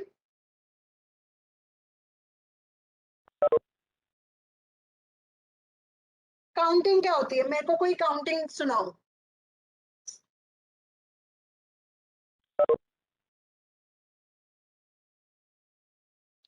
Kunal, you're diverting. Ankit, Kunal, you're diverting. मैंने क्वेश्चन पूछा काउंटिंग। काउंटिंग क्या होती है? कोई काउंटिंग सुनाओ पहले मेरे को। मैम 1 2 3 4 5 6 ऐसे होती है मैम काउंटिंग। तो आप क्या कर रहे हो इसमें? इन नंबर्स को देखो जो मैंने अभी लिखा है, इसमें पैटर्न ढूंढो। मैम हम इसमें 1 1 ऐड कर रहे हैं। Add on 1 कर रहे 1 हैं। ऐड कर रहे हैं। कर रहे हैं मैम, +1 कर रहे हैं। एक ही पैटर्न है ना, -1 का पैटर्न तो नहीं जा रहा है, अरेंजमेंट तो नहीं फर्क कर रही कुछ भी। No ma'am. Ma'am Yeah, so this is what counting is about. Counting follows a pattern. क्या हुआ है जो आपके फ्रेंड्स बोल रहे हैं कि भाई 0 to 9 हमारे पास डिजिट्स हैं, अभी वो डिजिट्स यूज कर रहे हैं, I am using just their terms, let me know by tomorrow कि डिजिट्स कहलाएंगे या क्या कहलाएंगे, ठीक है? अभी वो कह रहे हैं इनकी डिफरेंट अरेंजमेंट्स, और जो मैं समझ पा रही हूँ वो कह रहे हैं इसका 1 और 2 का ऐसा कॉम्बिनेशन या ऐसा कॉम्बिनेशन, 0 और 1 का ऐसा कॉम्बिनेशन 7 6 6 7 ऐसे ही अरेंजमेंट्स कह रहे हो आप। और इस अब मेरे को बताना है, ऐसे तो मैं कितने सारे परम्यूटेशन एंड कॉम्बिनेशन सीखा है ना, आप सबने करा था स्कूल में कभी? Yes ma'am. तो ऐसे तो मैं कितनी भी अरेंजमेंट्स बना सकती हूँ, फिर मैं कैसे कहूंगी कि मेरे को ये सारे नंबर याद है? क्या आपको ये सारे नंबर याद करने की जरूरत पड़ती है? नो मैम, लिटरली हमने तो 1000 तक किए होंगे स्कूलिंग टाइम में। उसके बाद हमें 1000 तक की काउंटिंग क्या किसी ने याद करी थी? सोचो जरा। नो मैम, हमें तो 100 तक याद करने के लिए दिया जाता था। 100 तक आपने याद कर 100 तक काउंटिंग सीखी, 1 to 100 आपने काउंटिंग सीखी जो आपको क्लास 1 में पढ़ा दी गई, 1 to 100 आपने काउंटिंग सीखी, एंड धीरे धीरे you became mathematicians. You started developing mathematical aptitude bye knowing कि भाई ये जो 100 नंबर है, इन्होंने इस डेटा को, इन 100 नंबर्स को एक पैटर्न में बांध दिया गया, और वो पैटर्न है +1। मैं 1 में +1 करता हूँ वो 2 आ जाएगा, फिर 3, फिर 4, +1 करती हुई चल रही हूँ मैं बस। और आपने यहाँ से 10 तक आपने काउंटिंग याद करी, रटी, और उसके बाद आपने देख लिया अच्छा ये 10 है, इसमें +1 करूंगी, ये कॉम्बिनेशन बन जाएगा, ये 12, ये 13, और आपने कॉम्बिनेशन का पैटर्न डेवलप कर लिया, एक आपने काउंटिंग में एक पैटर्न ढूंढ लिया, इसलिए आपको इन्फिनिटी तक काउंटिंग आती है कि नहीं? Yes ma'am. Exactly ma'am. Yes, so this is what is counting is about. जब आप बच्चे को काउंटिंग सिखा रहे हो, आपका ऑब्जेक्टिव ये सिर्फ ये नहीं होना चाहिए कि बच्चा इस सीक्वेंस में नंबर बोलना शुरू कर दे। आपका ऑब्जेक्टिव ये भी होना चाहिए कि भाई ये बच्चा इस सीक्वेंस में जो ये पैटर्न फॉलो कर रहे हैं इसको आइडेंटिफाई कर ले। जब वो ये पैटर्न आइडेंटिफाई कर लेगा तब आप उसे वो 100 नंबर याद करने को दोगे ना, उसे बहुत बड़ी बात नहीं लगेगी, उसे डर नहीं लगेगा वो 100 नंबर या वो बड़ी सी टेबल देखकर। पीरियोडिक टेबल याद है 9th क्लास में आई थी? Yes ma'am. पीरियोडिक टेबल याद हुई थी किसी से? फॉर्मूले के थ्रू याद की थी। फॉर्मूले के मतलब कुछ पैटर्न बना के याद किया था, कुछ ट्रिक बना के याद किया था, है ना? वरना तो देखने में डरावनी ही लग रही थी ना वो। मैम तो ये आपकी एज अ टीचर हम सबकी रिस्पॉन्सिबिलिटी बनती है कि हम जब काउंटिंग के या जब हम नंबर्स दे रहे हैं बच्चों को, हम काउंटिंग दे रहे हैं पहली क्लास में नहीं, पर धीरे धीरे अक्रॉस दैट पूरी फर्स्ट क्लास, जो 1 साल बच्चा मेरे पास बैठेगा उसमें मैं उसे ये जनरलाइज करवा पाऊँ, धीरे धीरे उसे ये पैटर्न दिखा पाऊँ। कैसे दिखाऊंगी? मैं कहूंगी चल मेरे को 1 बता, क्योंकि मैं उसे नंबर इंट्रोड्यूस कर चुकी हूँ, वो क्वांटिटी और साइज की समझ बना पा रहे हैं, तो वो कहेगा ये 1 है। अब मैं कहूंगी ये बताओ ये कितने हैं, कितने हैं ये? मैम 2 2 है। ये कितने हैं, जल्दी जल्दी बताओ। मैम 3 नेक्स्ट रो में कितने हैं? 4 नेक्स्ट 5 मेरी रिस्पॉन्सिबिलिटी है, जब बच्चा काउंट कर रहा है और मैं ऐसे लिख रही हूँ, तब मैं बच्चे को दिखाऊं, मैं कहूँ कि यार देख पैटर्न दिख रहा है क्या, कोई देख मेरे पास सिर्फ ये एक है, यहाँ पे भी ये एक है, और ये देखो ये दूसरा जुड़ गया, एक और जुड़ गया। अभी ध्यान से देखो ये सिर्फ इतना ही साइज है, एक और जुड़ गया, देखो 3 हो गया, देखो ये 3 उतने ही हैं, अब एक और जुड़ गया। और ये मैं कैसे कर सकती हूँ, अगर मैं इधर ब्लू कलर की हर बार एक नई बीट जो है वो ग्रीन कलर से बनाऊं, या फिर ग्रीन कलर से भी ना बनाऊं, अगर मैंने यहाँ पे ये लिया, so this was green color, this is blue color, the new beat comes in red color, the new beat comes here in red color। क्या अभी आप लोगों को वो पैटर्न क्लियरली दिख रहा है?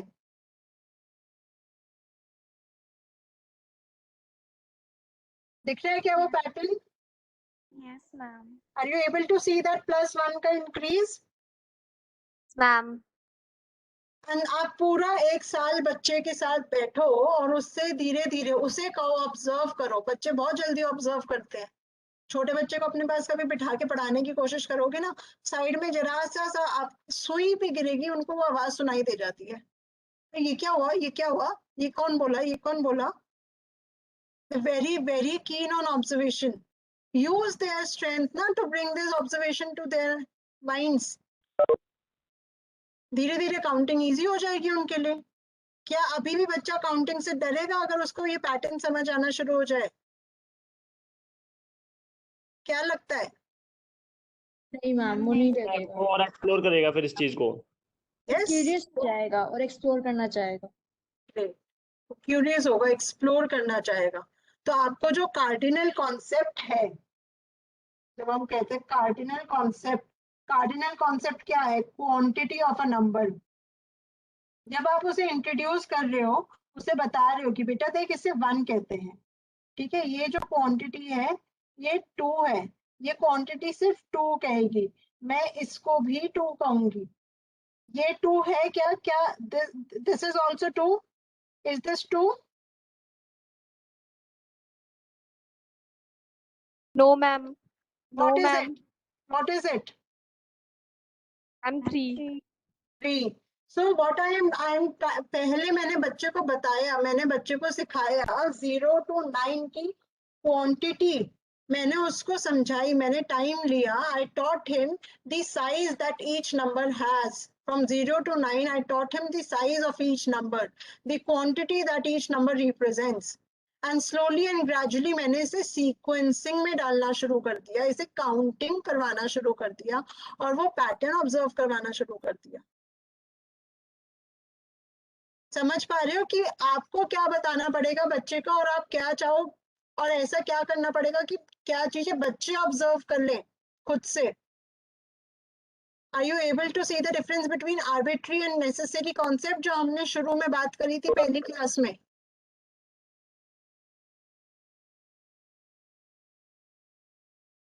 Are you able to understand? This is something very important. Tell me, are you able to understand? मैं फिर से समझा दूंगी वरना।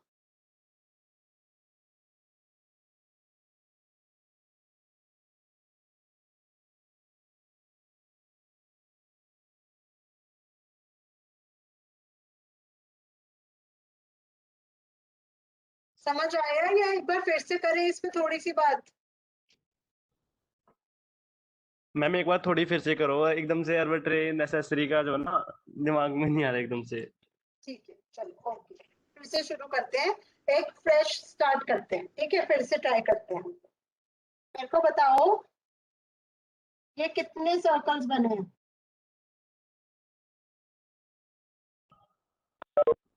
4 मैम 4 4 है। 4 को ऐसे ही लिखते हैं।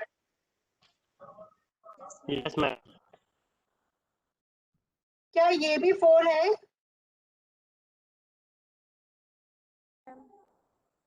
हाँ, no ma'am no ma'am, no, it's 3। Ma'am ये दिस 3 इज है नॉट 4। मतलब मैं जानती हूँ कि 4 की क्वांटिटी यही होगी, चाहे फिर मैं उसे ऐसे दिखाऊं या ऐसे दिखाऊं, ये भी 4 ही है ना।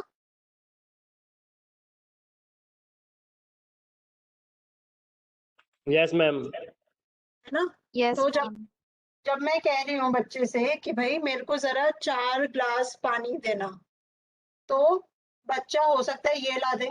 क्या ये 4 ग्लास है?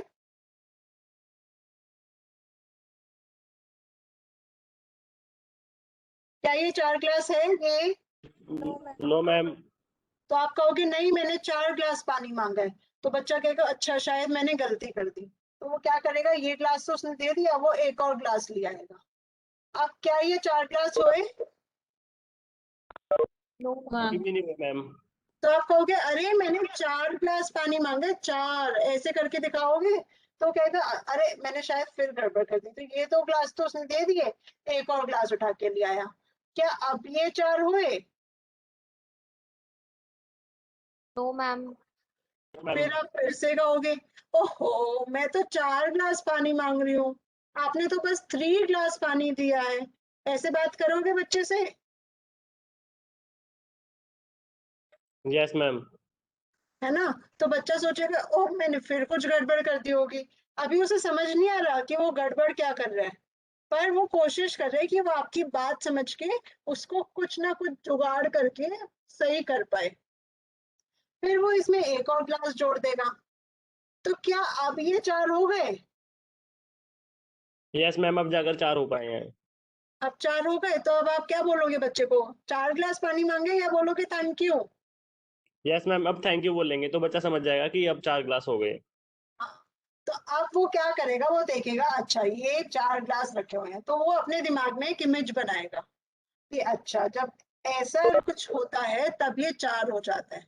तो now he would form that image. क्योंकि आप उंगलियों से लिख रहे थे तो वो उंगलियां भी बनाना शुरू कर देगा अपने दिमाग में। और आप इसे बोर्ड पे लिख दो 4, और ऐसे भी लिख दो 4, ठीक है, या हिंदी में भी लिख दो 4। तो आप देख रहे हो कि एक अरेंजमेंट की उस 4 ग्लास की उसके दिमाग में कितनी सारी इमेज बन जाएगी। यस मैम, अब है बढ़ती ना, हुई टेक्नोलॉजी में स्कीमा डेवलप हो जाता है बच्चे के माइंड में। स्कीमा डेवलप हो जाएगा। तो यस मैम। बच्चे 4 क्या क्वांटिटी दिखाता है, 4 की क्या क्वांटिटी है, क्या कार्डिनल प्रॉपर्टी है। कार्डिनल बोलते हैं हम क्वांटिटी को मैथ्स की टर्म्स में। क्या क्वांटिटी है 4 की, ये बच्चा समझना शुरू कर देगा। यस है ना। मैम और ये बच्चे को आप समझा रहे हो, आप बता रहे हो, आप ही बता रहे हो ना कि ये 1 गलत है, ये 2 गलत है, ये 3 गलत है, ये सही है। चाहे सीधा सीधा नहीं बोल रहे, पर कुछ ना कुछ करके आप बता रहे हो ना। Yes ma'am. हाँ। तो आर्बिट्री वो होता है जिसमें बच्चे को आप बताते हो, आप फैक्ट्स बताते हो बच्चे को कि देखो ये ऐसे ही है। ठीक है। अब मैं कह रही हूँ कि अब मैं बच्चे को काउंटिंग बोलना चाहती हूँ, तो मैं क्या कर रही हूँ, मैं कह रही हूँ मेरे को 1 ग्लास पानी ला के देना, वो लाकर दे दिया। अब मैं कह रही हूँ मेरे को 2 ग्लास पानी ला कर दो, पर इस बार कोई दूसरा ग्लास लाना। तो वो क्या करता है, ये दूसरा ग्लास ले आता है। अब बच्चे को पता है ये 1 है, अब बच्चे को ये भी पता है ये 2 है, उसने ये चीज समझनी शुरू कर दी है। ठीक है। अब आप कह रहे हो अब मेरे को 3 ग्लास पानी ला दो, तो वो 2 तो ऑलरेडी था, तो उसने क्या करा, तीसरा ग्लास ले आया। ठीक है, अब वो ये 3 ग्लास हो गए। अब आप कह रहे हो यार एक और ग्लास ला दो। ठीक है, तो वो क्या करें, यहाँ पे एक और ग्लास ले आया। तो अभी मैं सिर्फ कलर की बेसिस पे क्या डिफरेंस बन गया, कुछ एक डिफरेंस बनता हुआ दिख रहा है, पैटर्न सा बनता हुआ दिख रहा है। Yes ma'am. अब अगर मैं बच्चे को कहूं कि अरे देखो तुम्हारे ग्लासेस से देखो क्या हुआ, ये 1 था, तुम बच्चे को कहो अरे देखो क्या हुआ, ये तो मेरे पास 1 ग्लास था, तो मैं एक और ग्लास ले आए तो ये 2 हो गए। भाई पुराना ग्लास और ये ग्लास मिलाकर 2 हो गए, फिर पुराने 2 ग्लास मिला के तीसरा लाई तो 3 हो गए। ये तो काउंटिंग बन रही है। ये तो एक पैटर्न बन गया। तुमने राइम सीखी थी ना नर्सरी में, 1 parrot came on the wire, sat, 1 more came and made it 2, ऐसे करके राइम सिखाते हैं ना। या फिर ये भी सिखाते हैं, I have 1 nose, 2 eyes, 3 fingers, ऐसे करके सिखाते हैं ना कुछ कुछ नर्सरी राइम्स। यस मैम सिखाते हैं। तो बच्चे का वो पुराना वो नर्सरी राइम्स ले आओ, कहो अरे ये तो काउंटिंग बन गई जो तुमने उस राइम में सीखी थी। और देखो इस काउंटिंग में तो बस एक एक बढ़ता जा रहा है। ब्रिंग दिस ऑब्जर्वेशन, बात करो बच्चों से, क्या बच्चे ये पैटर्न ऑब्जर्व नहीं कर लेंगे? टाइम लेंगे पर ऑब्जर्व नहीं कर लेंगे क्या? यस मैम कर तो सकते हैं हाँ।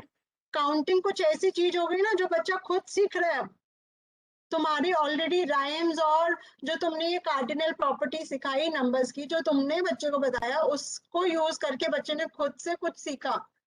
काउंटिंग का एक प्रिंसिपल सीखा उन्होंने। सीखा कि नहीं सीखा? सीख सकते हैं कि नहीं सकते? यस मैम सीख सकते हैं, ऑब्जर्व करेंगे। सिर्फ राजा को लग रहा है या बाकियों को भी लग रहा है? यस मैम यस सीख मैम सीख सकते हैं। Yes, ma'am. सीख सकते हैं। सीख सकते हैं, ठीक है। तो यही है, ये जो अब बच्चा खुद से सीख पा रहा है वो नेसेसरी कॉन्सेप्ट हो गया। जो ऑलरेडी उसके पास नॉलेज थी उसको यूज करके जब वो खुद सीख रहा है, जब वो एसिमुलेट कर रहा है अपनी नॉलेज को। एसिमुलेशन पता है ना? Yes ma'am assimilation exactly. है ना? तो वो एसिमुलेट कर रहा है अपनी नॉलेज को। एकोमोडेशन कर रहा है। एसिमुलेट अकोमोडेट साथ साथ चलते हैं, तो एसिमुलेट अकोमोडेट कर रहे हैं ना अपनी नॉलेज को। Yes ma'am. ठीक है, समझ आई ये चीज? Yes ma'am. Yes ma'am. मैं फटाफट से काउंटिंग से कुछ स्किल्स की बात कर लेती हूँ। जब तुम इन बीट्स को काउंट कर रहे थे, मेरे को बताओ तुमने कितनी बीट्स एक बार में गिने? ये वाला बीट कितनी बार गिना?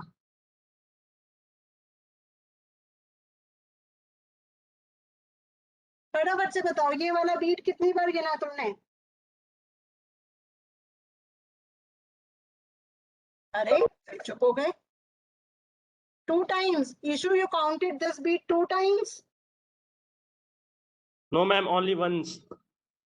1 time. राजा ने 1 time काउंट किया। ईशु तुमने कितनी बार? तुमने 2 बार काउंट किया क्या?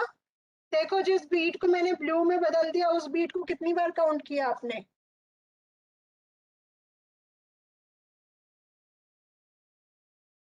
I am not able to understand what you are saying, Ishu.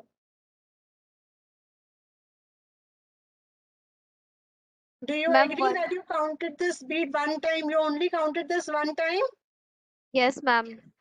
अगर तुम 2 बार काउंट करते तो क्या होता? मैम काउंटिंग में मिस्टेक हो जाती। काउंटिंग में मिस्टेक हो जाती। A very important thing. तो मतलब आप एक स्किल, एक अंडरस्टैंडिंग यूज कर रहे हो कि मेरे को काउंटिंग करते हुए एक ऑब्जेक्ट को सिर्फ एक ही बार गिनना है, तभी मेरे को सही क्वांटिटी का पता चलेगा, है ना?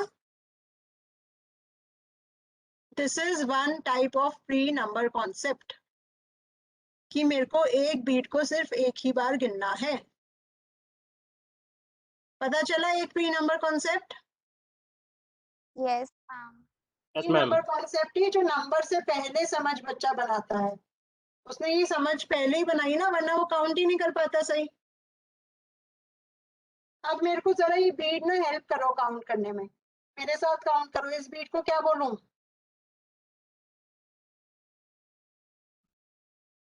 बढ़ाओ आगे, इसे क्या बोलूं? मैम जिसको आपने ब्लू कर रखा है। हाँ, इसको मैंने बोला, इस पे उंगली रखी, बोला 1, इसको बोला 2, इसको बोला 3, इसको 4 इसको 5 इसको 6 इसको 7 इसको। 8 सिर्फ राजा काउंटिंग आगे बढ़ा रहा है, बाकी और रिश्ता बढ़ा रही है चैट बॉक्स में। बाकी लोग काउंटिंग नहीं कर रहे हैं। इसको क्या बोलूंगी? राजा और रिश्ता नहीं बोलेंगे अब। क्या बोलूं इसको? 9। 9। इसको 10। 10. तो आप एक बीट को एक ही नाम दे रहे हो, यस मैम। है ना? You're giving one beat only one number. So you are doing one-to-one correspondence.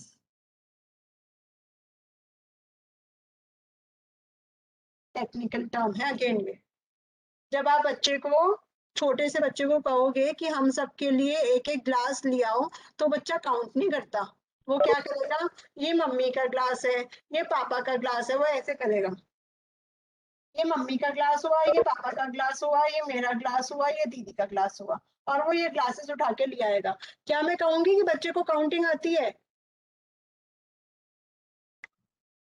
अब नो मैम, Yes, वो ma'am, एजिप्शन but कर हम रहा कह है। सकते हैं उसको आता है, बट उसने अपनी तरफ से उसको मॉडिफाई कर रखा है, मतलब अपनी तरफ से उसने कैसे लगा आती है राजा, मेरे को बताओ उसे कैसे काउंटिंग आती है? उसने नंबर्स तो अभी हमने पीछे देखा था कि उसको काउंटिंग आने के लिए जरूरी है कि उसे पता हो कि ये 4 ग्लासेस उसने लिए। उसे ये तो पता ही नहीं है। उसने एक ग्लास उठाया मम्मी के नाम का, एक उठाया पापा के नाम का, एक अपना नाम का और एक अपनी बहन के नाम का। कैसे आई उसे काउंटिंग? क्या उसे पता है कि ये 4 ग्लास हैं? क्या ये मैम, बट उसने क्वांटिटी क्या है? जो उसने लॉजिक लगाया, मतलब उसके अकॉर्डिंग, क्योंकि उसके आसपास तो मम्मी पापा रहते हैं, इसलिए उसने उनको उस चीज का नाम दिया। पर वो नंबर है क्या? क्या मम्मी और पापा नंबर्स हैं? नहीं, वो नंबर नहीं है, बट हम जो कहते हैं मतलब स्टैंडर्ड फॉर्म नहीं होगी वो। हाँ, so वो that is not counting.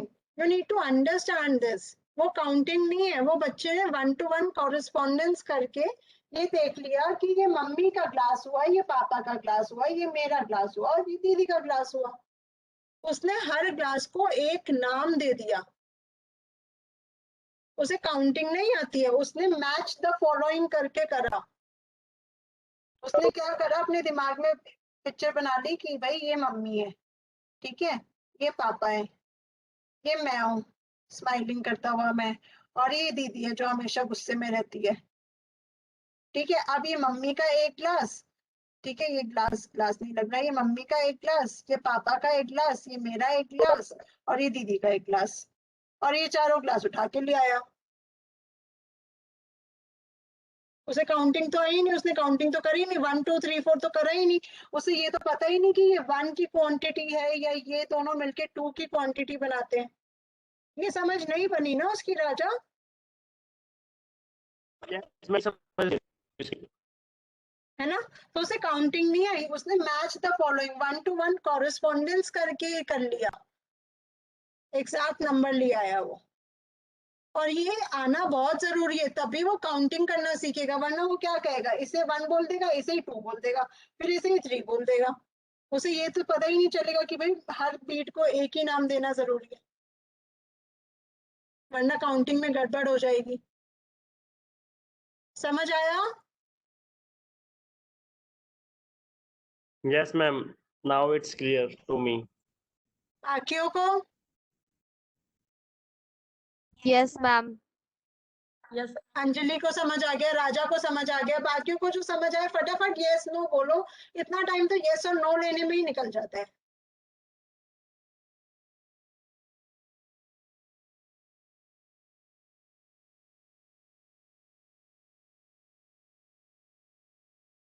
जितने बाकी लोग सोच रहे हैं, मेरे को आप लोग ये भी बताओ, ये कितने बीट्स बनाए हैं मैंने इधर कॉर्नर में, बिल्कुल लेफ्ट कॉर्नर में?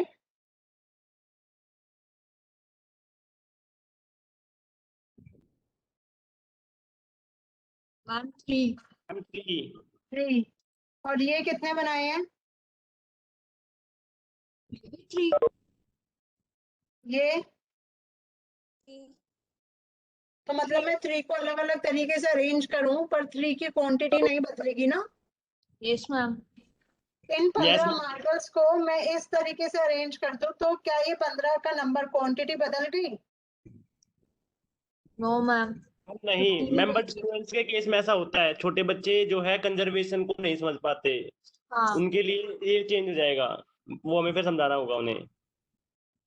वेरी इंपॉर्टेंट कॉन्सेप्ट कि आपको उनका जो फिक्सेशन हो जाता है, जो कंजर्वेशन नहीं कर पाते, कंजर्वेशन ऑफ क्वांटिटी वो नहीं कर पाते, सिंस यू रेड पियाजे, तो वो आपको तोड़ना पड़ेगा। एंड आप कैसे तोड़ोगे? एक नंबर को अलग अलग तरीके से दिखाकर।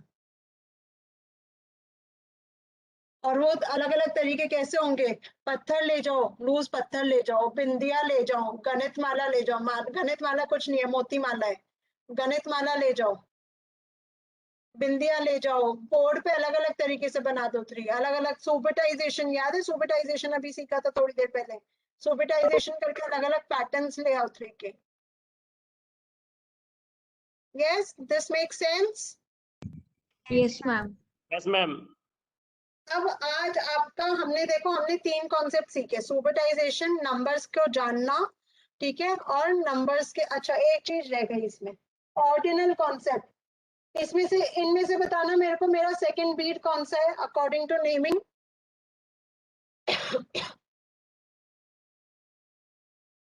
सेकंड बीट कौन सा है?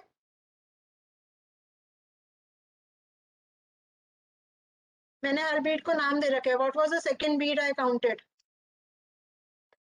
मैम लास्ट रो का सेकंड, जिसके नीचे 2 लिखा हुआ है। यस मैम, जिसके नीचे 2 लिखा है। तो ये सेकंड बीट है, तो मतलब ये पोजीशन भी है ना? Yes ma'am, also position. So when I am saying here, this is what मैं कह रही हूँ, this is my first beat, इसका नाम 1 है, तो ये 1 सिर्फ पोजीशन नहीं, उसकी क्वांटिटी भी बता रहा है। This is my second beat, this is my third beat, and this is my fourth beat, है ना? तो मेरे को इसकी पोजीशन भी पता चल रही है और मेरे को इसकी क्वांटिटी भी पता चल रही है साथ में, है कि नहीं? पोजीशन और क्वांटिटी दोनों चीजें पता चल रही है। यस मैम, दोनों चीजें। This is ordinal property of number. This is cardinal property of number. ठीक है? This is conceptual understanding, ordinal और cardinal. समझ आया ये?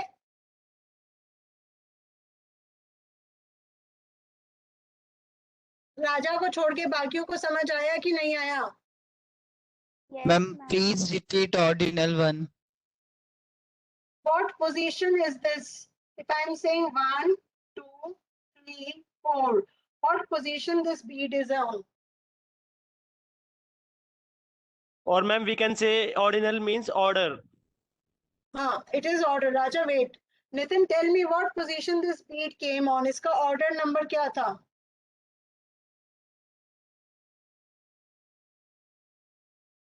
What ma'am? मैं जब काउंट कर रही हूँ, I said 1, 2, 3, 4. इस वाली बीट को मैंने कौन सी पोजीशन पे काउंट किया? मैम फोर्थ पोजीशन पे। फोर्थ पोजीशन पे। जब आप पोजीशन या ऑर्डर बताते हो एक ऑब्जेक्ट का, तो आप ऑर्डिनल कैरेक्टर बता रहे हो उस नंबर का या उस ऑब्जेक्ट का, ठीक है?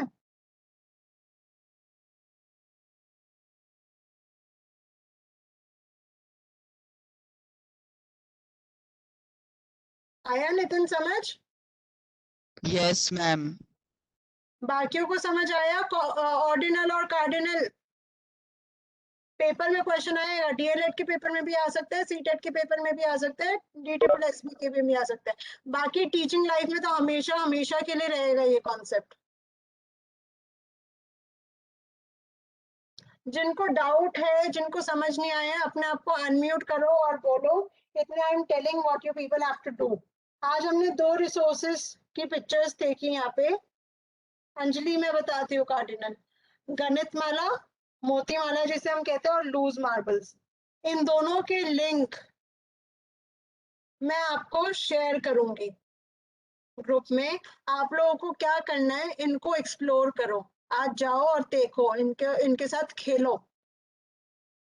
ठीक है? आज कोई जाके पबजी, लूडो कुछ मत खेलना, आज इनके साथ खेलो और फिर देखो कि आप क्या इसको अपनी क्लास में कैसे यूज कर सकते हो। ये 2 TLMs हैं, ठीक है?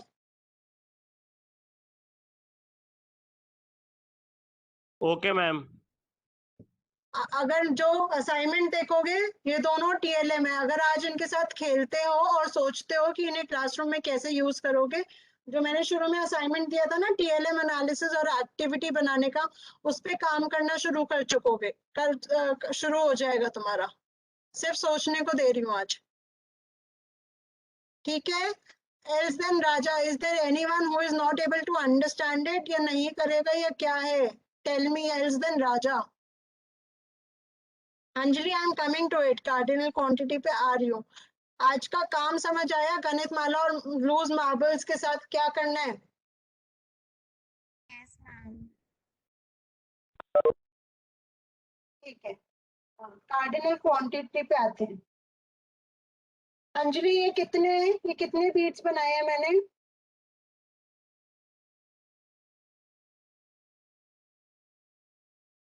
Anjali, unmute yourself and speak now. Tell me how many beats are these? Ma'am 2 2 beats. How many beats are this?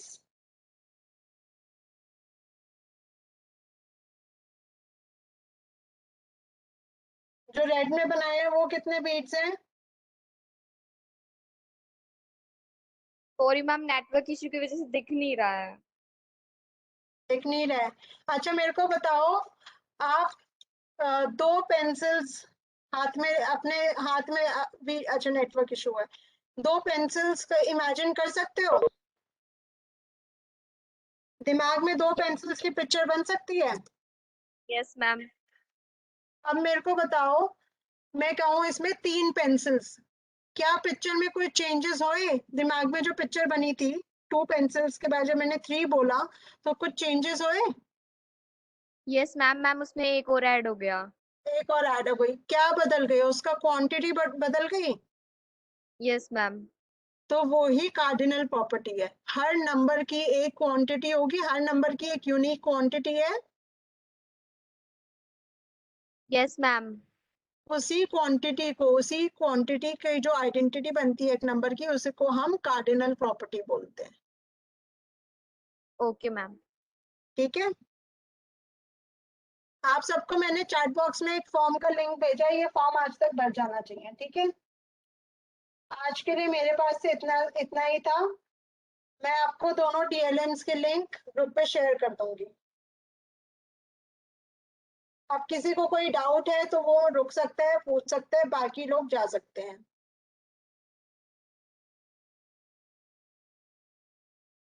And I just want to express, this was very disappointing for me कि even कल share करने के बाद भी आज मेरे को बार बार पूछना पड़ा। मेरा बहुत सारा टाइम yes no पूछने में, समझ आया नहीं आया यही पूछने में चला गया। I want the class to be very responsive. Only 1, 2, 3 people I know, I have known their names now. मैं नाम पे गिन सकती हूँ, उंगलियों पे गिन सकती हूँ कि इन बच्चों को, अगर इन्हीं बच्चों को समझ आ रहा है तो सिर्फ यही आ जाए, या इन्हीं को इंटरेस्ट आ रहा है यही आ जाओ, बाकी लोग मत आओ। और अगर इंटरेस्टिंग नहीं लग रहा, समझ नहीं आ रहा तो बोलो, मैं चेंज करूंगी उसे। अगर काम की चीज नहीं लग रही तो भी बोलो, मेरे को नहीं तो अपने टीचर्स को बता दो, बंद कर देंगे। और अगर सो गए हो तो वो भी बताओ, ताकि मैं किसी और को रिस्पॉन्सिबिलिटी दूं तुम्हें जगाने की।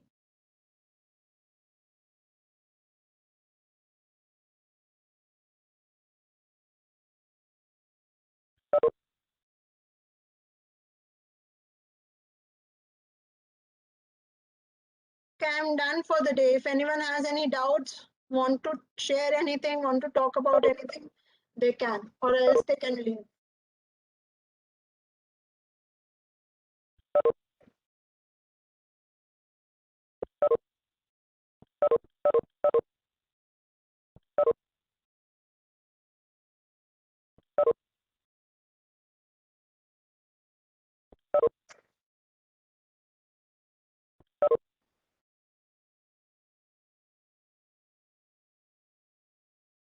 कोई कुछ शेयर करना चाहता है, कुछ कहना चाहता है?